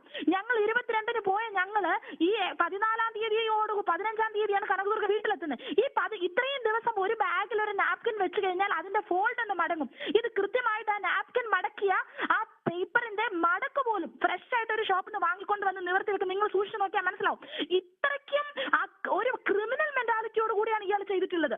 അതുപോലെ തന്നെ നമുക്കറിയാം, ഇയാൾ പത്രസമ്മേളനം നടത്തി വിളിച്ചു, നമ്മൾ പറയുന്നുണ്ട്, ഒരു വീഡിയോ ഇയാൾക്ക് ഇട്ട് കൊടുക്കുന്നുണ്ട്. ഞങ്ങൾ സുഹൃത്തുക്കളുടെ വീട്ടിലാണ്, ഞങ്ങൾ സുരക്ഷിതരാണ്, പോലീസിന് ഒരു റോളുമില്ല, വീഡിയോ ഓഡിയോ ഒക്കെ ഇയാൾക്ക് കൊടുക്കുന്നുണ്ട്. എന്നിട്ടും ഇയാൾ പത്രസമ്മേളനം വിളിച്ചു പറയുന്നു പോലീസ് കസ്റ്റഡിയിലാണ്, കോട്ടയം SP-യെ കുറിച്ച് വ്യാജ ആരോപണങ്ങൾ നടത്തുന്നു. ഇയാളും ഈ കനകദുർഗയുടെ ഭർത്താവോട് പറഞ്ഞത് വളരെ മോശം രീതിയിൽ കോട്ടയം SP-യുമായിട്ട് ഞങ്ങൾ കനകദുർഗയ്ക്കും എനിക്ക് മോശം റിലേഷൻ ഉണ്ടെന്ന് വരെ പറഞ്ഞു. ഇയാളൊരു മനുഷ്യനാണോ? വ്യക്തിപരമായ പരാമർശങ്ങളിലേക്ക് ദയവായി പോകല്ലേ. നമുക്ക് കാര്യമായി ചർച്ച ചെയ്താൽ തന്നെ ഇതിന്റെ യാഥാർത്ഥ്യം പുറത്തു കൊണ്ടുവരാൻ കഴിയും. ശ്രീമതി ബിന്ദു, ദയവായി തുടരുക. ശ്രീ NP ചേക്കുട്ടി, നോക്കൂ, 2002-ൽ ഗുജറാത്ത് കലാപം. ഗുജറാത്ത് കലാപത്തിൽ ഒരുപക്ഷെ താങ്കൾ ആ സമയത്ത് ഗുജറാത്ത്, ഞാൻ മാധ്യമ പ്രവർത്തകനായി ഗുജറാത്തിൽ പോയിട്ടുള്ളതാണ്. ബിന്ദു ദയവായി തുടരുക. ഓരോ അണുവിലും വർഗീയത കുത്തി നിറയ്ക്കുക എന്നുള്ളതായിരുന്നു ഒരു തെരഞ്ഞെടുപ്പിന് മുമ്പുള്ള ഉദ്യമം. 2014 മുസാഫർ നഗർ, അങ്ങനെ നിരവധി ഉദാഹരണങ്ങൾ നമുക്ക് ചൂണ്ടിക്കാണിക്കാൻ കഴിയും. 1984 സിഖ് വിരുദ്ധത കോൺഗ്രസ് തന്നെ മുന്നോട്ട് വെക്കുകയും ഒക്കെ ചെയ്തു. ഇവിടെ നാപ്കിൻ എന്നുള്ളതാണ് ഏറ്റവും പ്രധാനപ്പെട്ട പ്രചാരണായുധമായി ഉപയോഗിക്കുന്നത്. അതിനുവേണ്ടി സ്വന്തം കുടുംബാംഗങ്ങൾ പോലും ക്രിമിനൽ പ്രവർത്തനം എന്ന് ഇപ്പോൾ ബിന്ദു പറഞ്ഞതിനെ നമ്മൾ അങ്ങനെ തള്ളിപ്പറയേണ്ടതില്ല. ആ നിലയിൽ ക്രിമിനൽ ഗൂഢാലോചന ഉണ്ടെങ്കിൽ മാത്രമേ ഊതി കത്തിക്കാൻ പറ്റൂ, ഇതാളി കത്തിക്കാൻ പറ്റൂ എന്നുള്ള സ്ഥിതിവിശേഷത്തിലേക്ക് കേരളം ഇന്ന് എത്തിച്ചേർന്നിരിക്കുന്നു. മുൻപില്ലാത്ത കേരളത്തിൽ നമ്മൾ ഇന്ന് കാണുകയാണ്.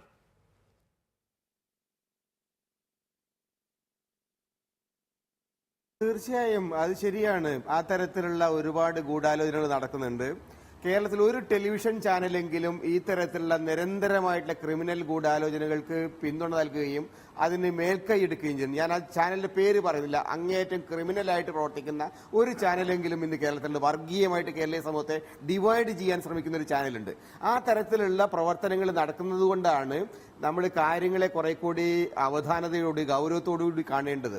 സ്വാഭാവികമായിട്ടും ഇത്തരത്തിലുള്ള അന്തരീക്ഷത്തിൽ പിന്നെ കുളം കലക്കി മീൻ പിടിക്കാൻ ശ്രമിക്കുന്ന ആളുകളുണ്ടാവും. അത് ചിലപ്പോൾ കുടുംബത്തിലുള്ള ആളുകളുണ്ടാവും, അങ്ങനെയൊക്കെ ആളുണ്ടാവും. പക്ഷെ കേരളീയ സമൂഹത്തെ ഡിവൈഡ് ചെയ്യാനൊരു ശ്രമം നടക്കുന്നുണ്ട്. കേരളീയ സമൂഹത്തിനകത്ത് ഈ എന്താ പറയുക, അയ്യപ്പ ഭക്തിയുമായിട്ട് ബന്ധപ്പെട്ട സാധാരണ ജനങ്ങൾക്കിടയിൽ ഉണ്ടാവുന്ന പല വിഷയങ്ങളും ധാരണകളും തെറ്റിദ്ധാരണകളും ഉണ്ട്. ആ ധാരണകളെയോ അല്ലെങ്കിൽ അവരുടെ വിഭ്രാന്തികളെയോ ഒക്കെ ഉപയോഗിച്ചുകൊണ്ട് രാഷ്ട്രീയ നേട്ടം കൊയ്തെടുക്കാനൊരു ശ്രമമാണ് ഇപ്പോൾ നടക്കുന്നത്.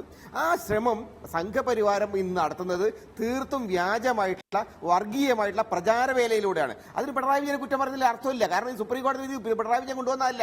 ആ കേസ് കൊടുത്തത് പിണറായി വിജയനല്ല, ആ കേസ് കൊടുത്തിരിക്കുന്ന RSSകാരാണ്. അപ്പൊ ഈ സാഹചര്യങ്ങളൊക്കെ നിൽക്കെ ഇടതുപക്ഷത്തിനെതിരായിട്ടുള്ള ഒരു പ്രചാരവേലയുടെ രാഷ്ട്രീയം മാത്രം കണ്ടുകൊണ്ട് ഇന്ന് നടക്കുന്ന വർഗീയ വിഭജന പ്രക്രിയയെ, കേരളീയ സമൂഹത്തെ ഡിവൈഡ് ചെയ്യാനുള്ള ശ്രമത്തെ എന്റെ സുഹൃത്തായിട്ടുള്ള ജ്യോതികുമാറൊക്കെ കാണണം.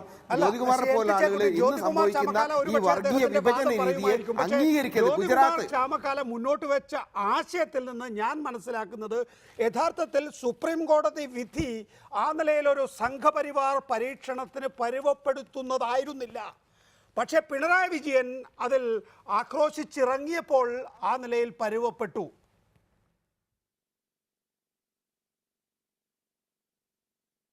എനിക്ക് ആ നിലപാടിനോട് യോജിപ്പില്ല. കാരണം കേരളത്തിൽ സംഭവിച്ചെന്നാണ്. കേരളത്തിൽ സംഭവിച്ചത് സുപ്രീം കോടതി വിധി വന്നു. പിണറായി വിജയൻ ചോദിച്ചു വാങ്ങിയ വിധി അല്ല അത്. ആ വിധി ദീർഘകാലത്തെ കോടതിയുടെ പര്യാലോചനയ്ക്ക് ശേഷം വന്ന വിധിയാണ്. ആ വിധിയുടെ തൊട്ട് സമയത്താണ് ശബരിമലയിൽ പറയുന്ന ഈ ഉത്സവ വേള വരുന്നത്. ശബരിമല നട തുറക്കുന്ന സമയത്താണ്. ആ നട തുറക്കുന്ന സമയത്ത് കേരളീയ സമൂഹത്തിനകത്ത് പോണമെന്നുള്ള ആളുകളുണ്ട്, പോകണ്ടെന്നുള്ള ചർച്ചകൾ നടക്കുന്നുണ്ട്. ആ നിലപാടെടുക്കുമ്പോൾ സുപ്രീം കോടതി വിധിക്ക് അതിനെതിരായിട്ടുള്ള ഒരു നിലപാട് കേരളത്തിലെ ഭരണകൂടത്തിന് എങ്ങനെ എടുക്കാൻ കഴിയുക? അത്തരം കാര്യങ്ങളിലൊക്കെ നമ്മൾ രാഷ്ട്രീയം കാണരുത്. സ്വാഭാവികമായിട്ടുള്ള ഭരണഘടനാപരമായ ബാധ്യതകൾ നിറവേറ്റുന്നതിന്റെ ഭാഗമായിട്ടല്ലാതെ എന്തെങ്കിലും അമിതമായിട്ടുള്ള ഒരു ശക്തി പ്രയോഗമോ ഒരു കുബുദ്ധി പ്രയോഗമോ ഇതിനകത്ത് നടത്തിയിട്ടില്ല. പക്ഷെ വളരെ ഗൗരവമുള്ള ഒരു വിഷയമുള്ളത് കേരളീയ സമൂഹത്തെ ഡിവൈഡ് ചെയ്യാൻ ശ്രമം നടക്കുന്നുണ്ട്. ആ ശ്രമത്തിനെതിരായിട്ട് ജനാധിപത്യ ബോധമുള്ള ആളുകൾ, മതേതര ബോധമുള്ള ആളുകൾ, അത് കോൺഗ്രസ് അടക്കമുള്ള ആളുകൾ ഒന്നിച്ച് നിൽക്കേണ്ട സമയമാണിത്. അല്ലെങ്കിൽ അവധാനത എന്ന വാക്ക് നിങ്ങൾ പലയിടത്തും ഉപയോഗിക്കുന്നുണ്ടല്ലോ. എന്താണ് ഈ അവധാനത എന്ന വാക്ക്? അതിനെക്കുറിച്ച് തെറ്റിദ്ധാരണാജനകമായിട്ടുള്ളൊരു സങ്കല്പമായിരിക്കും. ഒരുപക്ഷെ ശബരിമല വിധിയോടുകൂടിയാണ് ശബരിമല വിധിയോടുകൂടി മലയാളം പഠിക്കുന്നവർക്ക് തെറ്റിദ്ധാരണാജനകമായിട്ടുള്ളൊരു പ്രയോഗമായിട്ടായിരിക്കും അതിനെ വിശേഷിപ്പിക്കുന്നത്. നോക്കൂ, ആണും പെണ്ണും കെട്ട നയം എപ്പോഴും സ്വീകരിക്കണം ഭരണതലത്തിൽ എന്ന അഭിപ്രായക്കാരാണെന്ന് തോന്നുന്നു. എനിക്ക് തോന്നുന്നു ജ്യോതികുമാർ ചാമക്കാലയെ പോലുള്ള കോൺഗ്രസ് നേതാക്കൾ. ഒരു സുപ്രീം കോടതി വിധി വരുന്നു. ആ സുപ്രീം കോടതി വിധി ഇപ്പം നിങ്ങൾ ഈ നവോത്ഥാന നായകനാകാൻ പിണറായി വിജയൻ ശ്രമിക്കുന്നു എന്നൊക്കെ പറയുന്നത് അത് നിങ്ങളുടെ മാത്രം അഭിപ്രായക്കാരാണ്. ഞാനിതാ നവോത്ഥാന നായകനാകാൻ പോകുന്നു, 4ാം ക്ലാസ്സിലെ പാഠപുസ്തകത്തിൽ അടുത്ത വർഷം മുതൽ എന്നെക്കുറിച്ചൊരു പാഠമുണ്ടാകുമെന്ന് പിണറായി വിജയനോ അല്ലെങ്കിൽ CPM ഒന്നും പറഞ്ഞിരുന്നില്ല.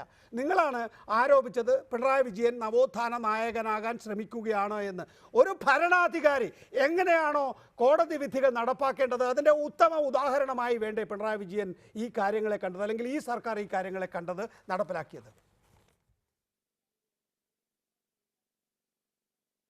ദിഗേഷേ, CPM-ന്റെ സംസ്ഥാന സെക്രട്ടറി ശ്രീ കോടിയേരി ബാലകൃഷ്ണൻ പോലും ഇങ്ങനെ നികേഷ് സംസാരിക്കുന്ന പോലെ സംസാരിക്കില്ല. അവധാനത്തെക്കുറിച്ച് നല്ല വ്യക്തമായ ധാരണയോടുകൂടി തന്നെയാണ് ഞങ്ങൾ സംസാരിക്കുന്നത്. പക്ഷേ നവോത്ഥാനത്തെക്കുറിച്ച് ഞങ്ങൾക്ക് പുതിയ അറിവുകൾ കുറെ കിട്ടിയിട്ടുണ്ട്. ആ നവോത്ഥാനം എന്ന് പറയുന്നത് ഇത്തരത്തിൽ ഇന്നിപ്പോൾ ഞാൻ തിരിച്ചൊറ്റ ചോദ്യം നികേഷിനോട് ചോദിക്കട്ടെ. നികേഷ് ഇത്രയും ചർച്ച ചെയ്യുന്നു ഈ യുവതികൾ പ്രവേശിച്ചതുമായി ബന്ധപ്പെട്ട്. ഇന്ന് അദ്ദേഹം പത്രസമ്മേളനം നടത്തിയിട്ട് എന്താ പറഞ്ഞത്? സുപ്രീം കോടതി വിധി നടപ്പാക്കുകയല്ലാതെ മറ്റു മാർഗ്ഗമില്ല. ആരാ പറഞ്ഞത്? വെള്ളാപ്പള്ളി നടേശൻ. അതേ വെള്ളാപ്പള്ളി നടേശൻ പറഞ്ഞ എന്താണ്? നശൂലകങ്ങളാണ് ഈ 2 യുവതികൾ. അതേക്കുറിച്ച് ഒറ്റ അക്ഷരം ഇതുവരെ നികേഷ് മിണ്ടിയില്ലല്ലോ. ഇന്നലെ മുഖ്യമന്ത്രി നടത്തിയത്, അതിനുശേഷം നടത്തിയ കോടിയേരി ബാലകൃഷ്ണന്റെ സ്റ്റേറ്റ്മെന്റ്, അതിനുശേഷം ഇന്ന് രാവിലെ ശ്രീ AK ബാലൻ കോടിയേരി ബാലകൃഷ്ണനെ തിരുത്തിക്കൊണ്ട് നടത്തിയത്, വൈകുന്നേരം ശ്രീ കോടിയേരി ബാലകൃഷ്ണൻ വീണ്ടും മാറ്റി പറഞ്ഞിരിക്കുന്നു മാതാപിതാന്തമയ്ക്കുള്ള കുറിച്ചുള്ള അഭിപ്രായം. അപ്പോൾ ഇവിടെ ജാതീയമായ വർഗീയമായ ധ്രുവീകരണം ഉണ്ടാകണമെന്ന് ആഗ്രഹിക്കുന്നത്, ഏറ്റവും കൂടുതൽ ആഗ്രഹിക്കുന്നത് CPM-ഉം CPM-ന്റെ നേതാക്കളും മുഖ്യമന്ത്രിയുമാണ്. അപ്പോൾ നവോത്ഥാനം എന്ന് പറഞ്ഞുകൊണ്ട് നവോത്ഥാന നായകന്മാർ എന്ന് ഞാൻ പറയുന്നത് ഇൻവെർട്ടർ കോമിൽ നികേഷ് കരുതിക്കൊള്ളുക. ആ നായകന്മാരിൽ 2ാം സ്ഥാനമായിരുന്നല്ലോ നിങ്ങൾ ഈ പറഞ്ഞ വെള്ളാപ്പള്ളി നടേശന് കൊടുത്തിരുന്നത്. അദ്ദേഹം ഇന്ന് എന്തൊക്കെയാണ് പറഞ്ഞത്? അദ്ദേഹം ഇന്ന് നടത്തിയ പത്രസമ്മേളനത്തെക്കുറിച്ച് എനിക്കൊന്നും മനസ്സിലായില്ല. ഒരു ഭാഗത്ത് പറയുന്നു കോടതി വിധി നടപ്പാക്കുകയല്ല മറ്റു മാർഗ്ഗമില്ലെന്ന്, മറുഭാഗത്ത് പറയുന്നു അവിടെ കയറിയ 2 യുവതികൾ നശൂലകങ്ങളാണെന്ന്, ഒരു ഭാഗത്ത് പറയുന്നു ഞങ്ങളെ ഇതിനൊന്നും വിളിച്ചിരുന്നില്ല, ഞങ്ങളെ വിളിച്ചിരുന്നെങ്കിൽ ഞങ്ങൾ നേരത്തെ പോകുമായിരുന്നു എന്ന് പറയുന്നു അവിടെ. എന്നിട്ട് അദ്ദേഹം നവോത്ഥാന നായകനാണ്. അദ്ദേഹം തന്നെ ജാതീയമായി വിളിക്കുന്നു, തന്ത്രി സമൂഹത്തെ ചീത്ത വിളിക്കുന്നു. അല്ല വെള്ളാപ്പള്ളിക്ക് ആനുപാതികമായി എന്നല്ല ഞാൻ പറഞ്ഞത് നവോത്ഥാന ഞാൻ ചോദിച്ചതേ അല്ലല്ല ഞാൻ പറയുമ്പോൾ നികേഷ് അസ്വസ്ഥനായിട്ട് കാര്യമില്ല. നികേഷ് ഞാൻ കഴിഞ്ഞ പ്രാവശ്യവും മുഖ്യമന്ത്രിക്കെതിരെ ഒരു സ്റ്റേറ്റ്മെന്റ് പറഞ്ഞപ്പോൾ തന്നെ നികേഷ് എന്നിൽ നിന്ന് മാറിക്കൊണ്ടുപോയി. അത് ശരിയല്ല. ഇവിടെ ഞാൻ പറയാൻ ആഗ്രഹിച്ചത് ഈ നവോത്ഥാന മൂവ്മെന്റ് എന്ന് പറഞ്ഞുകൊണ്ട് ഒരു വിഭാഗം ആളുകളെ കൂട്ടിക്കൊണ്ട് നടത്തി. അതെ അതെ അതെ വെള്ളാപ്പള്ളി നടേശനെ കുറിച്ച് പറയാൻ കാര്യം എന്താണ്? ഈ സംസ്ഥാന ഗവൺമെന്റ് ഇപ്പോ നടത്തിയ നവോത്ഥാന മൂവ്മെന്റിന്റെ ഇൻവെർട്ടർ കോമ ആ നവോത്ഥാന മൂവ്മെന്റ് ചെയർമാനായിരുന്നു, നായകനായിരുന്നു. അദ്ദേഹം പറയുന്ന നവോത്ഥാന കാര്യങ്ങളാണെന്ന് പറഞ്ഞുകൊണ്ടിരിക്കുന്നത്. മറ്റു സമുദായങ്ങളെ കുറിച്ച് അദ്ദേഹം പറയുന്നത് ശരിയാണോ? തന്ത്രി കുടുംബത്തെ കുറിച്ച് അദ്ദേഹം പറയുന്നത് ശരിയാണോ? അദ്ദേഹമാണോ നവോത്ഥാന നായകൻ? അപ്പോൾ അദ്ദേഹം പറയുന്നതിനൊന്നും നികേഷ് പ്രശ്നമല്ല, ബാക്കിയെല്ലാമാണ് പ്രശ്നം. ഇവിടെ ഒരു കാര്യം വ്യക്തമാണ്. ഇവിടെ ഈ ശബരിമല സീസൺ കഴിഞ്ഞതിന് ശേഷവും മകരവിളക്ക് കഴിഞ്ഞതിന് ശേഷവും ഇതിന്റെ തീ ഇങ്ങനെ തന്നെ നിൽക്കണമെന്ന് സർക്കാർ ആഗ്രഹിക്കുന്നു. ഇന്ന് സർക്കാർ സ്പോൺസർ ചെയ്ത പത്രസമ്മേളനമായിരുന്നു വെള്ളാപ്പള്ളി നടേശന്റേത്. മുഖ്യമന്ത്രി സ്പോൺസർ ചെയ്ത പത്രസമ്മേളനമായിരുന്നു. പക്ഷേ അദ്ദേഹത്തിന് ഒരു പ്രശ്നമുണ്ട്. അദ്ദേഹത്തിന്റെ വീട്ടിൽ, അദ്ദേഹം നേരെ പറഞ്ഞില്ലെങ്കിൽ അദ്ദേഹത്തിന്റെ വീട്ടിൽ മകനുണ്ട്. അപ്പോൾ അദ്ദേഹത്തിനെ സംബന്ധിച്ച് അദ്ദേഹത്തിന്റെ ബിസിനസ്സും അദ്ദേഹത്തിന്റെ സാമ്രാജ്യം നിലനിർത്തും. ശ്രീനാരായണീയർ അദ്ദേഹം പറയുന്ന പോലെ ഒന്നും പ്രവർത്തിക്കില്ല. ശ്രീനാരായണീയർക്ക് ഇതിനെക്കുറിച്ച് വ്യക്തമായ ധാരണയുണ്ട്. അദ്ദേഹം രാഷ്ട്രീയ പ്രവചനങ്ങൾ നടത്തുന്നു. എന്താ കാര്യം? ദേശീയം ഭരിക്കുന്ന BJP-യെ കുറിച്ച് അനുകൂലമായി പറയുന്നു, ഇവിടെ ഭരിക്കുന്ന CPM-നെ കുറിച്ച് അനുകൂലമായി പറയുന്നു. കാരണം അച്ഛനും മകനും ഇത് 2 ആവശ്യമാണ്. മറിച്ച് കോൺഗ്രസിനെ തെറ്റി പറയുന്നു. ഇത് കേട്ടാ തോന്നുന്നു ഇന്നത്തെ അദ്ദേഹത്തിന്റെ പത്രസമ്മേളനം നടത്താൻ തോന്നും ഈ ജഡ്ജ്മെന്റ് വന്നത് കോൺഗ്രസ്സുകാർ പറഞ്ഞിട്ടാണെന്ന്. ഈ ജഡ്ജ്മെന്റ് നടപ്പിലാക്കിയത് കോൺഗ്രസ്സുകാരാണെന്ന് തോന്നും. കോൺഗ്രസിന് വീഴ്ച പറ്റും, മറിച്ച് ഗുണമുണ്ടാകാൻ പോകുന്നത് CPM-നും BJP-ക്കും ആണെന്ന്. ഇത്രയും വിടുവായത്തെന്ന് പറഞ്ഞാൽ അദ്ദേഹം പലപ്പോഴും ഇത് പറഞ്ഞിട്ടുണ്ട്. കോൺഗ്രസിനെ എന്നൊക്കെ തള്ളി പറഞ്ഞിട്ടുണ്ട്. അന്നൊക്കെ കോൺഗ്രസ് രക്ഷപ്പെട്ടിട്ടേ ഉള്ളൂ. PC വിഷ്ണുനാഥിനെ, VD സതീശനെ, KC വേണുഗോപാലിനെ ഒക്കെ അദ്ദേഹം എത്രത്തോളം ആക്രമിച്ചിട്ടുണ്ടോ അന്നെല്ലാം അവരെ വലിയ ഭൂരിപക്ഷത്തിൽ ജയിച്ചിട്ടുണ്ട്. ശ്രീനാരായണീയർ അവരോടൊപ്പം നിന്നിട്ടുണ്ട്. അതാണ് അതിന്റെ വസ്തുത. ഇവിടെ രാഷ്ട്രീയം SNDP യോഗത്തിന്റെ കോൺഗ്രസിനെതിരായിട്ടുള്ള നിലപാട് എന്തിനാണ് സ്വന്തം വെള്ളാപ്പള്ളി നടേശൻ പറഞ്ഞ കാര്യങ്ങൾ താങ്കൾ ചർച്ചയിൽ ഉയർത്തിക്കൊണ്ടുവരുന്നത്? താങ്കൾക്ക് തന്നെ അല്ലെങ്കിൽ താങ്കളുടെ പാർട്ടിക്ക് തന്നെ ഡാമേജ് അല്ലേ? ഇനിയിപ്പോ പറയുന്നത് എന്താ? വെള്ളാപ്പള്ളി നടേശൻ പറയുന്നത് LDF-ന് ഒരു ചുക്കും സംഭവിക്കില്ലെന്നാണോ ശ്രീ ജ്യോതികുമാർ ചാമക്കാല? SNDP യോഗത്തിന്റെ ജനറൽ സെക്രട്ടറിയാണ് അദ്ദേഹം പറയുന്നത് UDF-നെ സർവനാശമാണ് ലോക്സഭാ തെരഞ്ഞെടുപ്പിൽ ഉണ്ടാക്കാം. ഞാൻ ഈ ചർച്ചയിൽ അത് ഉന്നയിച്ചിട്ടേ ഇല്ല. താങ്കൾക്കാണ് നിർബന്ധം അത് ഈ ചർച്ചയിൽ വിഷയമായി ഉയർത്തിക്കൊണ്ടുവരണമെന്ന്. നികേഷ് ഇത് ചർച്ച ചെയ്യുമ്പോൾ, നികേഷ് ഇത്തരം കാര്യങ്ങളെക്കുറിച്ച് ചർച്ച ചെയ്യുമ്പോൾ ഇതുമായി ബന്ധപ്പെട്ട ഇന്നലെ മുതൽ നടന്നുകൊണ്ടിരിക്കുന്ന വിഷയങ്ങളുമായി നിങ്ങൾ മെനഞ്ഞാന്ന് നടന്ന പുത്തരിക്കണ്ടം നടത്തിയ ചർച്ച, സംഘപരിവാറിന്റെ മീറ്റിംഗിനെ കുറിച്ച് ചർച്ച ചെയ്യുന്നു. ഇന്ന് നടത്തിയ വർഗീയ വിഷം ചേർക്കുന്ന ഇത്തരത്തിലുള്ള വെള്ളാപ്പള്ളി നടേശന്റെ പ്രസ്താവനകൾ കാണാതെ പോകുന്നു. അത് ചർച്ച ചെയ്യപ്പെടേണ്ടതല്ലേ? മുഖ്യമന്ത്രി സ്റ്റേറ്റ്മെന്റ് ചർച്ച ചെയ്യപ്പെടേണ്ടതല്ലേ? ചർച്ച ചെയ്യപ്പെടേണ്ടതല്ലേ? സെൻകുമാറിന്റെ സ്റ്റേറ്റ്മെന്റ് ചർച്ച ചെയ്യപ്പെടേണ്ടതല്ലേ? സെൻകുമാറിന്റെ ഉൾപ്പെടെ ഈ മുഴുവൻ കാര്യങ്ങൾ ചർച്ച ചെയ്യപ്പെടേണ്ടത് തന്നെയാണ്. സുപ്രീം കോടതി വിധി ഉണ്ടായതിനു ശേഷം ആ വിധി നടപ്പിലാക്കുക എന്നുള്ള സംസ്ഥാന സർക്കാരിൻ്റെ ഇച്ഛാശക്തിയോടുകൂടിയുള്ള പ്രവർത്തനം.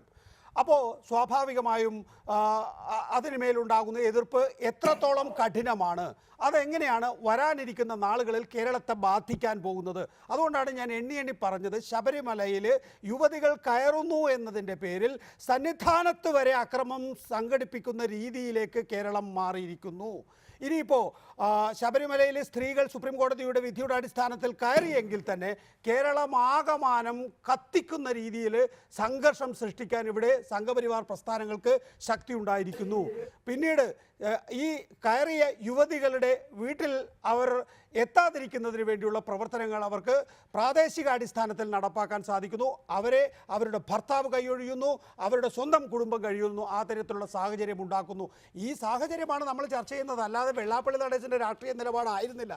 പക്ഷെ അത് ഉയർത്തി കൊണ്ടുവന്നതുകൊണ്ട് ഞാനത് പറഞ്ഞു എന്ന് മാത്രമേ ഉള്ളൂ. ശ്രീ ജ്യോതികുമാർ ചാമക്കാല, തുടരുക ദയവായി. എനിക്ക് സമ്പത്തിലേക്ക് പോകണം വളരെ വേഗത്തിൽ, സമയക്കുറവുണ്ട്.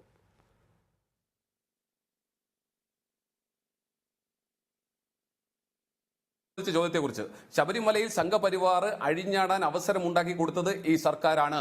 അതിനുശേഷം ജനുവരി 2-ാം തീയതി ഇത്തരത്തിൽ യുവതീ പ്രവേശം നടന്നതിന് ശേഷം സംസ്ഥാനത്തുടനീളം നടത്തിയ അക്രമങ്ങളെ സംബന്ധിച്ച് അത് കൺട്രോൾ ചെയ്യാൻ കഴിയാതെ പോയത് സർക്കാരിനാണ്. അതിന് ഉത്തരവാദിത്വം സർക്കാരിനുണ്ട്. അപ്പോൾ അവിടെയൊക്കെ മനഃപൂർവ്വമായി ഇനി അതേ സമയത്ത് തന്നെ പേരാമ്പ്രയിൽ നടത്തിയ CPM-ന്റെ സംഘർഷവും അതുപോലെ തന്നെ പന്തളത്ത് ഒരു ഏത് പാർട്ടിയുടെ പ്രവർത്തകനായാലും ഒരാളെ തല്ലിക്കൊന്നതും ഒക്കെ നമ്മൾ കണ്ടതാണ്. ഇവിടെ വർഗീയ കലാപം ഉണ്ടാകണമെന്ന് ഒരുപോലെ സംഘപരിവാർ ശക്തികളും അതുപോലെ തന്നെ സംസ്ഥാന സർക്കാരും ആഗ്രഹിച്ചിരുന്നു. അത് ഇനിയും അവസാനിപ്പിക്കാൻ അവർക്ക് താല്പര്യമില്ല. സംസ്ഥാന സർക്കാരിനെ സംബന്ധിച്ച് ഇനിയും അവസാനിക്കാൻ താല്പര്യമില്ല, അവസാനിപ്പിക്കാൻ താല്പര്യമില്ലെന്ന് തന്നെയാണ് ഞാൻ ഉദ്ദേശിച്ചത്. അതിന്റെ ബാക്കി പത്രമാണ് ഞാൻ ശ്രീ ജ്യോതികുമാർ ചാമക്കാലയോ കോൺഗ്രസോ പറയുന്നത് പോലെ ഈ അവധാനത എന്ന വാക്കൊന്നും ഉപയോഗിക്കില്ല. സുപ്രീം കോടതി വിധി അത് നടപ്പിലാക്കണമെങ്കിൽ സംസ്ഥാന സർക്കാർ നടപ്പിലാക്കുക തന്നെ വേണം. പക്ഷേ സുപ്രീം കോടതി അതിനുശേഷവും ചില നടപടിക്രമങ്ങളിലേക്ക് കടന്നിരുന്നു. അതെന്താണ്? റിവ്യൂ ഹർജി ഞങ്ങൾ ഓപ്പൺ കോർട്ടിൽ പരിഗണിക്കാം. ഭരണഘടനാ ബെഞ്ചിൻ്റെ ഒരു ഉത്തരവ് സുപ്രീം കോടതി റിവ്യൂ ഹർജിയായി പരിഗണിക്കുമ്പോൾ ഓപ്പൺ കോർട്ടിൽ പരിഗണിക്കാറില്ല എന്ന് ദില്ലിയിൽ ഏറെക്കാലം പ്രവർത്തിക്കുന്ന ശ്രീ എ സമ്പത്ത് MP താങ്കൾക്കറിയാം. അപ്പോൾ അതൊരു ജസ്റ്ററാണ്.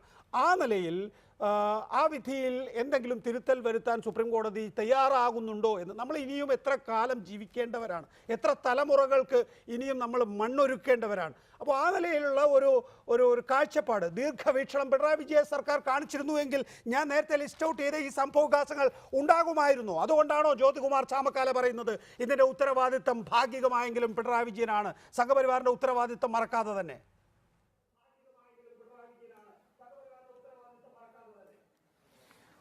ആർക്കെങ്കിലും ഇങ്ങനെ ഈ അങ്ങാടി തോറ്റത്തിന് അമ്മയോട് എന്നുള്ളത് പോലെ 12 കൊല്ലം സുപ്രീം കോടതിയിൽ നടന്ന കേസ്, ആ കേസിലെല്ലാം അവിടെ ഹാജരായ ഒരു 100-ലേറെ വക്കീലന്മാര്, അതെല്ലാം തന്നെ നല്ല കനത്ത ഫീസെല്ലാം വാങ്ങുന്ന വളരെ പ്രഗത്ഭരായ മുതിർന്ന അഭിഭാഷകരെല്ലാം എടുത്ത നിലപാട്, ആ നിലപാടിനെ ഒന്നും സുപ്രീം കോടതി അംഗീകരിച്ചില്ല. അഭിഭാഷകരെ ഹാജരാകുന്നവരുടെ ഭൂരിപക്ഷം നോക്കിക്കൊണ്ടും ഇവിടെ ഈ സെപ്റ്റംബർ 28 കഴിഞ്ഞ് ഒക്ടോബർ 3-ന് ശേഷം ഇങ്ങനെ ഇവിടെ ഒരു സമരരംഗത്തേക്ക് ഇറങ്ങി ഒരു വിമോചന സമരത്തിന്റെ കോപ്പുകൂട്ടലിലേക്കെല്ലാം പോകാമെന്നുള്ള നിലയിലേക്കെല്ലാം അങ്ങനെ അത് ഗണിച്ച് കണ്ടുപിടിക്കുന്നതിന് വേണ്ടിയിട്ടുള്ള പരിശ്രമമൊന്നും സുപ്രീം കോടതി അവിടെ നടത്തിയിട്ടുണ്ടായിരിക്കില്ല. ആള് എണ്ണം നോക്കിയിട്ട് സുപ്രീം കോടതിക്ക് അങ്ങനെ ഒരു തീരുമാനം എടുക്കാൻ കഴിയില്ല. ഇവിടെ ഒരു കോടതി വിധി എന്നുള്ളത് മാത്രമല്ല നമ്മൾ മനസ്സിലാക്കാൻ, ഇത് ഭരണഘടനാ ബെഞ്ചിന്റെ വിധിയാണ്.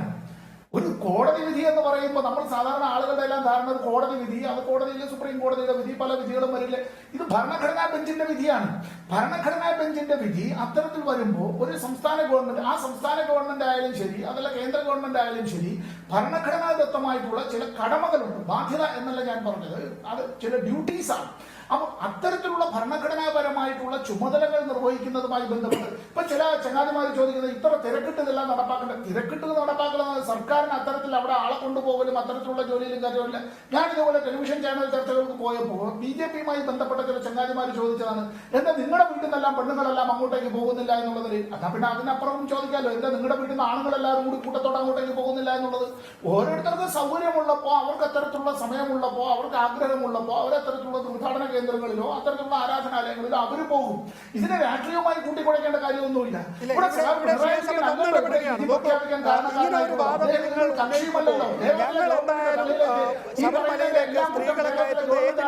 ഏറ്റെടുത്തിട്ടില്ല എന്ന് CPM നേതാക്കൾ പറയുമ്പോൾ നമ്മൾ ടെലിവിഷൻ മാധ്യമങ്ങളിലും പത്രമാധ്യമങ്ങളിലും എല്ലാം കണ്ടിട്ടുള്ള ഒരു അനാലിസിസ് എന്ന് പറയുന്നത്, ഒരുപക്ഷെ കഴിഞ്ഞ ദിവസം പുത്തരിക്കണ്ടം മൈതാനത്ത് കണ്ട ആ മതസംഗമമുണ്ടല്ലോ, ഹൈന്ദവ സംഗമമുണ്ടല്ലോ, ആ ഹൈന്ദവ സംഗമത്തിന് പകരം വിജയദിനമായി ആചരിക്കാൻ ഇരിക്കുകയായിരുന്നു സംഘപരിവാർ.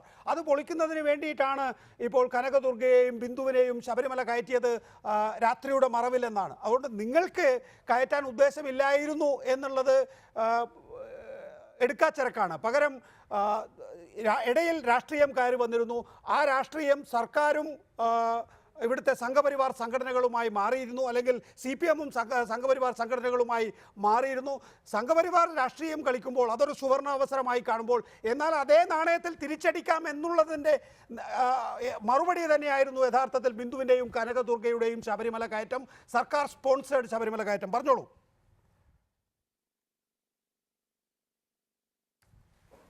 അങ്ങനെ നികേഷ് പറയുമ്പോൾ ആ ഒരു വാദം അതങ്ങനെ തന്നെ വന്നോട്ടെ, നമ്മുടെ ചർച്ച അതൊരു സന്തുലിതമാകുന്നത്. ഇപ്പൊ രണ്ടു പേര് ഇത്തരത്തിൽ പരസ്യമായി പ്രഖ്യാപിച്ച് മുന്നോട്ട് വന്നതുകൊണ്ട് നമ്മുടെ ചർച്ചകൾ ആ രണ്ട് പണിതകളുമായി കേന്ദ്രീകരിച്ച് നിൽക്കുന്നു. നാളെ ഈ രണ്ട് എന്നുള്ളതിന്റെ അംഗസംഖ്യ വർദ്ധിച്ചുകൊണ്ട് തന്നെ പരസ്യമായി രംഗത്ത് വരുന്ന ഇതുപോലുള്ള യുവതികൾ ഉണ്ട് എങ്കിൽ നമ്മൾ അത്തരത്തിൽ അപ്പോഴും ചർച്ച ചെയ്യേണ്ടതായിട്ട് തന്നെ വരും. പല ആളുകൾക്കും പറയുന്നതിനുള്ള ഭയം എന്താണ്? പുറത്തു പറയാനുള്ള ഭയം. ഇപ്പൊ തന്നെ ഒരു വ്യക്തി, അതൊരു വനിതയാകട്ടെ അല്ല പുരുഷനാകട്ടെ, അതല്ലൊരു ഞാൻ ഈ പറയുന്നത് ഒരു ട്രാൻസ്ജെൻഡർ ആയിട്ടുള്ള ഒരാളാവട്ടെ, ഇവിടെ സ്വന്തം സഹോദരനായിരുന്നാലും അതല്ല, ഇനി സ്വന്തം ഭർത്താവിന് പോലും he doesn't have any right to infringe upon the privacy of another person. ഒരു സ്ത്രീയുടെ ആ സ്ത്രീയുടേതായിട്ടുള്ള സ്വകാര്യതയെ ഭംഗം ഉണ്ടാക്കുന്നതിന് വേണ്ടി, പ്രായപൂർത്തിയായ ഒരു സ്ത്രീയുടെ സ്വകാര്യതയ്ക്ക് ഭംഗം ഉണ്ടാക്കാൻ അവര് നാപ്കിൻ വെക്കുന്നുണ്ടോ അല്ല അവരിന് ഭസ്മം കൊണ്ട് നടക്കുന്നുണ്ടോ മറ്റെന്തെങ്കിലും ഉണ്ടോ എന്നുള്ളതെല്ലാം ഈ just like the peeping Tom എന്നുള്ള നിലയിലേക്ക് ഇന്ത്യൻ പീനൽ കോഡിൽ ഇത്തരത്തിലുള്ള കാര്യങ്ങൾക്ക് പറഞ്ഞിട്ടുള്ളതിനനുസരിച്ച് കേസുകൾ ചാർജ് ചെയ്യപ്പെട്ടാൽ സ്വന്തം സഹോദരനല്ല പിതാവായാൽ പോലും അത് റിക്കഗ്നൈസബിൾ ഒഫൻസ് ആണ്, നോൺ ബെയിലബിൾ ഒഫൻസ് ആണ്. ഈ പറഞ്ഞ ഇപ്പോൾ ചർച്ചയിൽ പങ്കെടുത്ത ചങ്ങാതി, ആ ചങ്ങാതി എന്തായാലും CPM-ന്റെ അംഗമൊന്നുമല്ല, അദ്ദേഹം അത് അവകാശപ്പെടുന്നൊന്നുമില്ല. CPM-ന് വേണ്ടി ജാഥ പിടിക്കാൻ പോയവരും CPM-ന്റെ പിന്നാലെ അത്തരത്തിൽ ആ വിധത്തിൽ പ്രവർത്തകരായി നടന്നവരും എല്ലാം CPM-ന്റെ അംഗങ്ങളാണ് എന്ന് ആരും തെറ്റിദ്ധരിക്കേണ്ടതായിട്ടില്ല. ഇവിടെ കേരളത്തിലെ ഗവൺമെന്റിനെ അടച്ചാക്ഷേപിക്കുന്നതിന് വേണ്ടി കരണക്കുട്ടിക്ക് ഒരടി, എന്നാൽ സംഘപരിവാർ കൊടുത്താൽ മറ്റേ കുട്ടിക്ക് ഞങ്ങളും കൂടി കൊടുക്കാം എന്നുള്ള നിലയിലേക്ക് കോൺഗ്രസ്സുകാർ നിൽക്കുന്നെങ്കിൽ ആയിക്കോട്ടെ. നവോത്ഥാനം എന്നുള്ളത് ഇന്നും ഇന്നലെയും തുടങ്ങിയതൊന്നുമല്ല, അത് ഇവിടെ ഒരു പ്രക്രിയയായി തന്നെ തുടരുകയാണ്. ഞാൻ ഈ ചർച്ചയുടെ തുടക്കത്തിൽ പറഞ്ഞല്ലോ, നവോത്ഥാനം എന്ന് എഴുതാനും ഉച്ചരിക്കാനും അത് ഇന്ന് കേരളത്തിലെ കുട്ടികളടക്കം തയ്യാറായി വരുന്നുവെങ്കിലും ആർത്തവം എന്നുള്ള കാര്യത്തെക്കുറിച്ച് പറയുന്നതിന് അറപ്പില്ലാതെ അത്തരം കാര്യങ്ങൾ പറയുന്നതിന് പെൺകുട്ടിക്കടക്കം ധൈര്യം നൽകുന്ന നിലയിലേക്കും വന്നുവെങ്കിൽ നമ്മുടെ എല്ലാവരുടെയും അമ്മമാർ ഉണ്ടായിരുന്നത് കൊണ്ട് തന്നെയാണ് ഈ ശബരിമല പ്രശ്നത്തിൽ ഈ ഗവൺമെന്റ് വല്ലാതെ ചന്ദ്രഹാസൻ. ബിന്ദു എനിക്ക് തോന്നുന്നത് CPIML പ്രവർത്തകയായിരുന്നു, CPM-ന്റെ സംസ്ഥാന കമ്മിറ്റി അംഗമാണ്. കനകദുർഗ മാവോയിസ്റ്റ് അനുഭാവ സംഘടനയിൽ പ്രവർത്തിക്കുകയായിരുന്നു, ഇപ്പോൾ അങ്ങനെ ഒരു പ്രവർത്തനമില്ല എന്നാണ് പറയുന്നത്. ബിന്ദു, ഒരുപക്ഷെ ഈ ഇടതുപക്ഷ എന്ന് വിളിക്കുന്ന ഈ പറയുന്ന രാഷ്ട്രീയ പാർട്ടികളിൽപ്പെട്ടവരൊന്നും താല്പര്യം കാണിക്കുന്നില്ല, ധൈര്യം കാണിക്കുന്നില്ല. കാരണം ഇതിൻ്റെ പ്രത്യാഘാതം അവർക്ക് നേരിട്ട് മനസ്സിലാകുന്നു എന്നുള്ളതാണ്. നിങ്ങളെപ്പോലുള്ളവർ ഒരുപക്ഷെ തീവ്ര ഇടത് സ്വഭാവമുള്ള സംഘടനകളിൽ പ്രവർത്തിക്കുന്നവർക്ക് മാത്രമാണ് അതിന് ധൈര്യം വന്നത് എന്നുള്ളത് ഒരുപക്ഷെ കേരളം അതിന് പരുവപ്പെട്ടിട്ടില്ല എന്നുള്ള തിരിച്ചറിവിൻ്റെ അടിസ്ഥാനത്തിലായിരിക്കും. നിങ്ങളെ സംബന്ധിച്ചിടത്തോളം ഞാൻ കൊട്ടേഷനിലിട്ട് പറയാം, തിരിച്ചറിവ് കുറവാണ് ആ നിലയിൽ. ബിന്ദു, കൃത്യമായ നിലപാട് വെക്കണം. അത് അവരുടെ സ്വന്തം രണ്ടു കാലിലെ മന്ത് വെച്ചിട്ടാണ് വെള്ളാപ്പള്ളിയുടെ ഒരു കാലിലെ മന്തിനെ കുറിച്ച് പറയാൻ നിൽക്കുന്നത്. അതേസമയം കൃത്യമായിട്ട് RSS മുന്നോട്ട് വെച്ചിട്ടുള്ള ഫാസിസ്റ്റ് പുരുഷ കേന്ദ്രീകൃതമായിട്ടുള്ള ഇവിടെ ഉത്തരേന്ത്യയിലൊക്കെ നടപ്പാക്കിക്കൊണ്ടിരിക്കുന്ന ചില സവിശേഷ നടപ്പാക്കിക്കൊണ്ടിരിക്കുകയാണ്. അപ്പൊ ഇത് കൃത്യമായിട്ട് കോൺഗ്രസ് മനസ്സിലാക്കിക്കൊണ്ട് അവരെ ഇവിടെ വളരാൻ അനുവദിക്കുകയല്ല, മറിച്ച് മാറ്റത്തിനൊപ്പം നിന്നുകൊണ്ട് പുരോഗമനപരമായിട്ടുള്ള കാര്യങ്ങളുടെ ഒപ്പം നിൽക്കാൻ കോൺഗ്രസ് ഇനിയെങ്കിലും കോൺഗ്രസ് അവിടെ നിൽക്കട്ടെ. ഇപ്പൊ നവോത്ഥാനത്തിന്റെ അഡ്രസ് പിടിച്ചു പോകുന്നത്, ഒരു ലക്ഷ്യസ്ഥാനം തേടി പോകുന്നത് ഇപ്പോൾ കമ്മ്യൂണിസ്റ്റ് പാർട്ടികളാണല്ലോ. ഈ CPM, CPI പോലുള്ള പരമ്പരാഗത കമ്മ്യൂണിസ്റ്റ് പാർട്ടികളൊന്നും ഇതിന് തുനിയുന്നില്ല. നിങ്ങളെപ്പോലെ CPIML മാവോയിസ്റ്റ് സ്വഭാവമുള്ളവരാണ്. അതുകൊണ്ടാണ് ഞാൻ പറഞ്ഞത് നിങ്ങൾക്കിപ്പോഴും ഈ സമൂഹത്തെ തിരിച്ചറിയാനായിട്ടില്ല എങ്ങനെയാണ് പ്രതികരിക്കുക എന്നത്. അതിന്റെ പ്രത്യാഘാതം നമ്മളിപ്പോൾ കാണുമ്പോൾ എന്തുകൊണ്ടാണ് ഇടതു സ്വഭാവം വളരെ കൃത്യമായിട്ട് ഞാനത് തിരിച്ചറിയുന്നുണ്ട്. ചിലപ്പോൾ ഈ അടുത്ത ഒരു കൊല്ലത്തിനുള്ളിൽ ഞാൻ കൊല ചെയ്യപ്പെട്ടേക്കാം. അത് വളരെ കൃത്യമായിട്ട് മനസ്സിലാക്കിക്കൊണ്ട് തന്നെയാണ് ഞാൻ ഇന്ന് സമൂഹത്തിൽ മുന്നോട്ട് പോകുന്നത്. ഇപ്പൊ ഈ കാണുന്ന സംഘപരിവാറിന്റെ നിശബ്ദതയെ എനിക്കെതിരായിട്ട് ഇനി ആക്രമണം നടത്തില്ല എന്ന് ഞാൻ വിശ്വസിക്കുന്നില്ല. തീർച്ചയായിട്ടും ചിലപ്പോൾ അടുത്ത ഒരു കൊല്ലത്തിനുള്ളിൽ ഞാൻ കൊല ചെയ്യപ്പെട്ടേക്കാം. ഞാൻ കൊല ചെയ്യപ്പെട്ടാൽ എന്നെ പോലെ 100,000 ലക്ഷക്കണക്കിന് ബിന്ദുമാർ, ലക്ഷക്കണക്കിന് കനകദുർഗമാർ ഇവിടെ വരുമെന്ന് മാത്രമേ എനിക്ക് പറയാനുള്ളൂ. ശരി, നല്ല കാര്യം. അത് അങ്ങനെ പറയുന്നു എങ്കിൽ അങ്ങനെ പറയാൻ ഇപ്പോഴും ഈ മുഹൂർത്തത്തിൽ പോലും ബിന്ദുവിന് ധൈര്യമുണ്ട് എന്നുള്ളത് അഭിനന്ദനാർഹം തന്നെയാണ്. ബിന്ദു ദയവായി തുടരുക. ശ്രീ ഭരത് ഭൂഷൺ, നോക്കൂ, ബിന്ദു പറയുന്നത് ഈ ഒരു വർഷത്തിനുള്ളിൽ ഒരുപക്ഷെ ഞാൻ കൊല ചെയ്യപ്പെട്ടേക്കാം എന്നാണ്. അതുകൊണ്ട് ഒരു ബിന്ദു മാത്രമേ അവസാനിക്കുന്നുള്ളൂ, ഒരുപാട് ബിന്ദുമാരുണ്ടാകുമെന്ന്. ഭരത് ഭൂഷൺ, താങ്കളുടെ സഹോദരിയെ തന്നെയാണ് കൊലയ്ക്ക് കൊടുക്കുന്നത് എന്ന ബോധ്യം ഉണ്ടോ? നികേഷ് ഏട്ടാ, അങ്ങനെ ഒരു സംഭവം ഒന്നും ബിന്ദു പറയണമാതിരി ഞങ്ങളെ കുടുംബത്തിനോ കനകദുർഗയ്ക്കൊന്നും വരാൻ ചാൻസ് ഇല്ല. ഇപ്പൊ ബിന്ദു പറഞ്ഞു, ഇതിന്റെ മുന്നേ പറഞ്ഞു, പച്ചക്കള്ളം പറഞ്ഞു. ഞാനും കനകദുർഗയുടെ ഹസ്ബൻഡും ഹരിശങ്കറായിട്ട് ആവശ്യമില്ലാത്ത ബന്ധങ്ങൾ ഞങ്ങൾ പറഞ്ഞു വരുത്തി. അങ്ങനെയാണ് ബിന്ദു വെളിപ്പെടുത്തണം. ഞങ്ങൾ എന്ന് പറഞ്ഞു, എവിടെ പറഞ്ഞു? ഞങ്ങൾ പറഞ്ഞത് ഇത് മാത്രമേ പറഞ്ഞിട്ടുള്ളൂ. ഞങ്ങൾ പറഞ്ഞത് ഹരിശങ്കർ ഞങ്ങൾ വിളിച്ചപ്പോ പോലീസ് പ്രൊട്ടക്ഷനിലെ കോട്ടയം ഹോസ്പിറ്റലിൽ നിന്ന് കൊണ്ടുവരുന്നു, ഇന്ന സ്ഥലത്തേക്ക് കൊണ്ടുവരാ, തൃശ്ശൂരിലേക്ക് കൊണ്ടുവരാ, തൃശ്ശൂരിൽ നിന്ന് പോലീസ് പ്രൊട്ടക്ഷനോട് മലപ്പുറത്തേക്ക് കൊണ്ടുവരാ. അങ്ങനെ 2-3 ദിവസം 2-3 ദിവസം നമ്മളെ കളിപ്പിച്ചതിന് ശേഷം ഞങ്ങൾ മിസ്സിംഗ് ആണ് എന്നുള്ളതിന് പത്രസമ്മേളനം നടത്തുന്നതിന്റെ അന്ന് രാവിലെ എന്റെ സിസ്റ്റർ രാജലക്ഷ്മി എന്ന സിസ്റ്റർ ഹരിശങ്കറിനെ വിളിച്ചപ്പോ ഹരിശങ്കർ SP പറഞ്ഞത് ഞാനിപ്പോ വോയിസ് വേണമെങ്കിൽ വിട്ടുതരാം, കേട്ടു നോക്കൂ.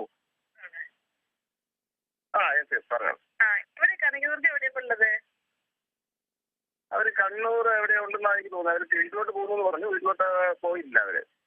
വീട്ടിലേക്ക്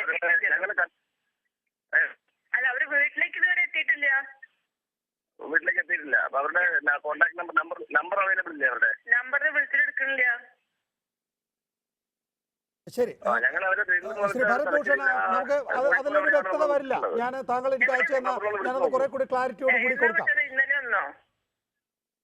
അവരിവിടുന്ന് പോയല്ലോ, 2 ദിവസം മുമ്പേ പോയി. അവർക്ക് അവരുടെ ബ്രദർ സംസാരിച്ചിരുന്നു. ബ്രദർ സംസാരിച്ചപ്പോ ബ്രദറുമായിട്ട് സഹകരിക്കാൻ താല്പര്യമില്ല എന്നൊക്കെ പറഞ്ഞിരുന്നു. ഒരു കാര്യം ചെയ്യാം, ഞാനൊരു കാര്യം ചെയ്യാം. അവിടുത്തെ SP-യുമായിട്ട് ബന്ധപ്പെട്ടിട്ട് അവരുടെ സംസാരിക്കാനുള്ള ഒരു സാഹചര്യം ഉണ്ടാക്കി തരാം. ഞാൻ പറയാം അവിടെ. ആയിക്കോട്ടെ. കാരണം വിളിച്ചിട്ട് അവള് ഫോൺ എടുക്കുന്നില്ല. കോഴിക്കോട് അവിടെ ഉണ്ടെന്ന് എനിക്ക് തോന്നുന്നത്. ഞാൻ നോക്കട്ടെ.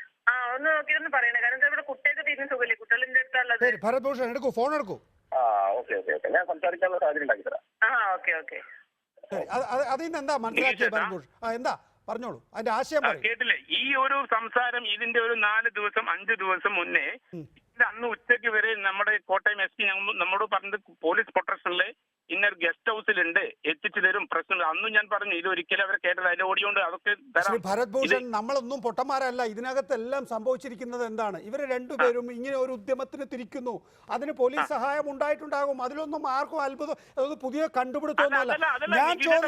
ബിന്ദു പറഞ്ഞു കനകദുർഗയും ബിന്ദുവും തമ്മിൽ എന്തോ അനാവശ്യ ബന്ധമുണ്ട്. ഞങ്ങൾ പറഞ്ഞു അത് ബിന്ദു തെളിയിക്കണം, ജനങ്ങളെ ബിന്ദു തെളിയിക്കണം. ബിന്ദു അങ്ങനെ പറഞ്ഞോ ഇല്ലയോ എന്നുള്ളതല്ല. ഒന്ന് ഞാൻ നേരത്തെ പറഞ്ഞതുപോലെ താങ്കളുടെ തന്നെ വാക്കുകൾ വന്നത് കനകദുർഗയുടെ ഭർത്തൃ വീട്ടിലെ മുറിയിൽ നിന്ന് പ്രസാദവും മാലയും സാനിറ്ററി നാപ്കിനും കണ്ടെടുത്തു എന്ന് താങ്കൾ പറയുമ്പോൾ താങ്കൾ കനകദുർഗയെ ഈ പറയുന്ന ഹിന്ദു തീവ്ര നിലപാടുകാരുടെ മുമ്പിലേക്ക് ഇട്ടുകൊടുക്കുകയാണ്, എറിഞ്ഞു കൊടുക്കുകയാണ്. ഒന്ന്. രണ്ട് കനകദുർഗ വീട്ടിലേക്ക് വന്നപ്പോ പറഞ്ഞു തീർക്കട്ടെ, കനകദുർഗ വീട്ടിലേക്ക് വന്നപ്പോ കനകദുർഗയുടെ ഭർത്തൃമാതാവ് പറഞ്ഞതായി പിന്നീട് ഓൺലൈൻ മാധ്യമങ്ങളിൽ വന്നത് എനിക്കിവിടെ പറയാൻ കഴിയാത്ത കാര്യങ്ങളാണ്. അല്ലെ, അവരൊരു രാഷ്ട്രീയ പ്രവർത്തനത്തിന്റെ ഭാഗമായി അവരുടെ വിശ്വാസവുമായി ബന്ധപ്പെട്ട വിഷയവുമായി ബന്ധപ്പെട്ട് അതിൽ ഏതിലാണെന്നുള്ള കാര്യത്തിലൊക്കെ ആശയക്കുറവും അതിനകത്ത് സംശയവും ഒക്കെ നമ്മളെ സംബന്ധിച്ചിടത്തോളം ഉണ്ടാവും. പക്ഷെ അവർ ആ ഉദ്യമത്തിനെ പോയിരിക്കുന്നു. നമ്മൾ എന്താ ചെയ്യേണ്ടത്? സമൂഹം എന്താ ചെയ്യേണ്ടത്? സുപ്രീം കോടതി വിധിയുടെ അടിസ്ഥാനത്തിൽ ഇങ്ങനെ ഒരു കാര്യവുമായി മുന്നോട്ട് പോകുന്ന 2 യുവതികളുടെ കാര്യത്തിൽ നമ്മൾ അവരെ എറിഞ്ഞു കൊടുക്കുകയാണോ വേണ്ടത്? സമൂഹത്തിൽ എനിക്ക് 2 യുവതികളുടെ കാര്യമല്ല, ഞാൻ എന്റെ സിസ്റ്റർ കാര്യം പറഞ്ഞ ബിന്ദുവിന്റെ കാര്യം ഞാൻ പറയേണ്ട ആവശ്യമില്ല. ഞാൻ എന്റെ സിസ്റ്റർ കാര്യം പറഞ്ഞ ഇത് ഇതേമാതിരി പല കാര്യങ്ങളും നമ്മളെ ഭാഗത്ത് നടക്കുന്നുണ്ട്. ഞങ്ങളെ ഈ ഏരിയയിൽ പണ്ട് ഞങ്ങളെ വീടിന്റെ തൊട്ടടുത്തും കൂടെ ഗെയിലിന്റെ സമരം നടത്തിയിരുന്ന പല സഖാക്കളെയും മുസ്ലിം തീവ്രവാദികളാക്കിയവരുണ്ട്.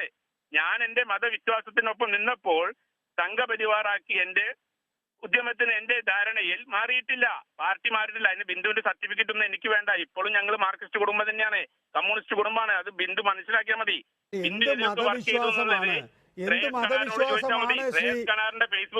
മതവിശ്വാസമാണ് താങ്കൾ പറയുന്നത്? നോക്ക്, ഇതിനകത്ത് ഭരത് ഭൂഷൺ നോക്ക്, ഇതിനകത്ത് ആർക്കാണ് ഇത് മതവിശ്വാസവുമായി ഇതിനകത്ത് മുഴുവൻ രാഷ്ട്രീയമല്ലേ? ഈ രാഷ്ട്രീയത്തിന്റെ ഭാഗമാവുകയല്ലേ താങ്കളും ചെയ്തിട്ടുള്ളത്. നോക്കൂ, RSSന് ഈ പറയുന്ന കഴിഞ്ഞ ദിവസം ഹൈന്ദവ നേതാക്കളെ എല്ലാം സംഘടിപ്പിച്ച RSSന് നേരത്തെ ഈ വിഷയത്തിൽ എന്തായിരുന്നു നിലപാടെന്ന് താങ്കൾക്ക് അറിയാമായിരുന്നില്ലേ? BJPയുടെ അഖിലേന്ത്യാ നേതൃത്വം ഈ വിധി വന്നപ്പോൾ പോലും എന്ത് പ്രസ്താവനയാണ് പുറപ്പെടുവിച്ചത് എന്ന് താങ്കൾക്കറിയില്ലേ? കഴിഞ്ഞ ദിവസം ഈ സംഗമത്തിൽ പങ്കെടുത്ത മാതാ അമൃതാനന്ദമയി 2007 ഓഗസ്റ്റ് 25-ന് പത്രങ്ങളിൽ വന്ന വാർത്ത താങ്കളെ വായിച്ചു കേൾപ്പിക്കാം. ശബരിമലയിൽ സ്ത്രീകളെ പ്രവേശിപ്പിച്ചാൽ എന്താണ് കുഴപ്പം? പുരുഷനെ പ്രസവിച്ചത് സ്ത്രീയല്ലേ? പുരുഷന് കയറാമെങ്കിൽ സ്ത്രീക്ക് കയറാനാവില്ലേ?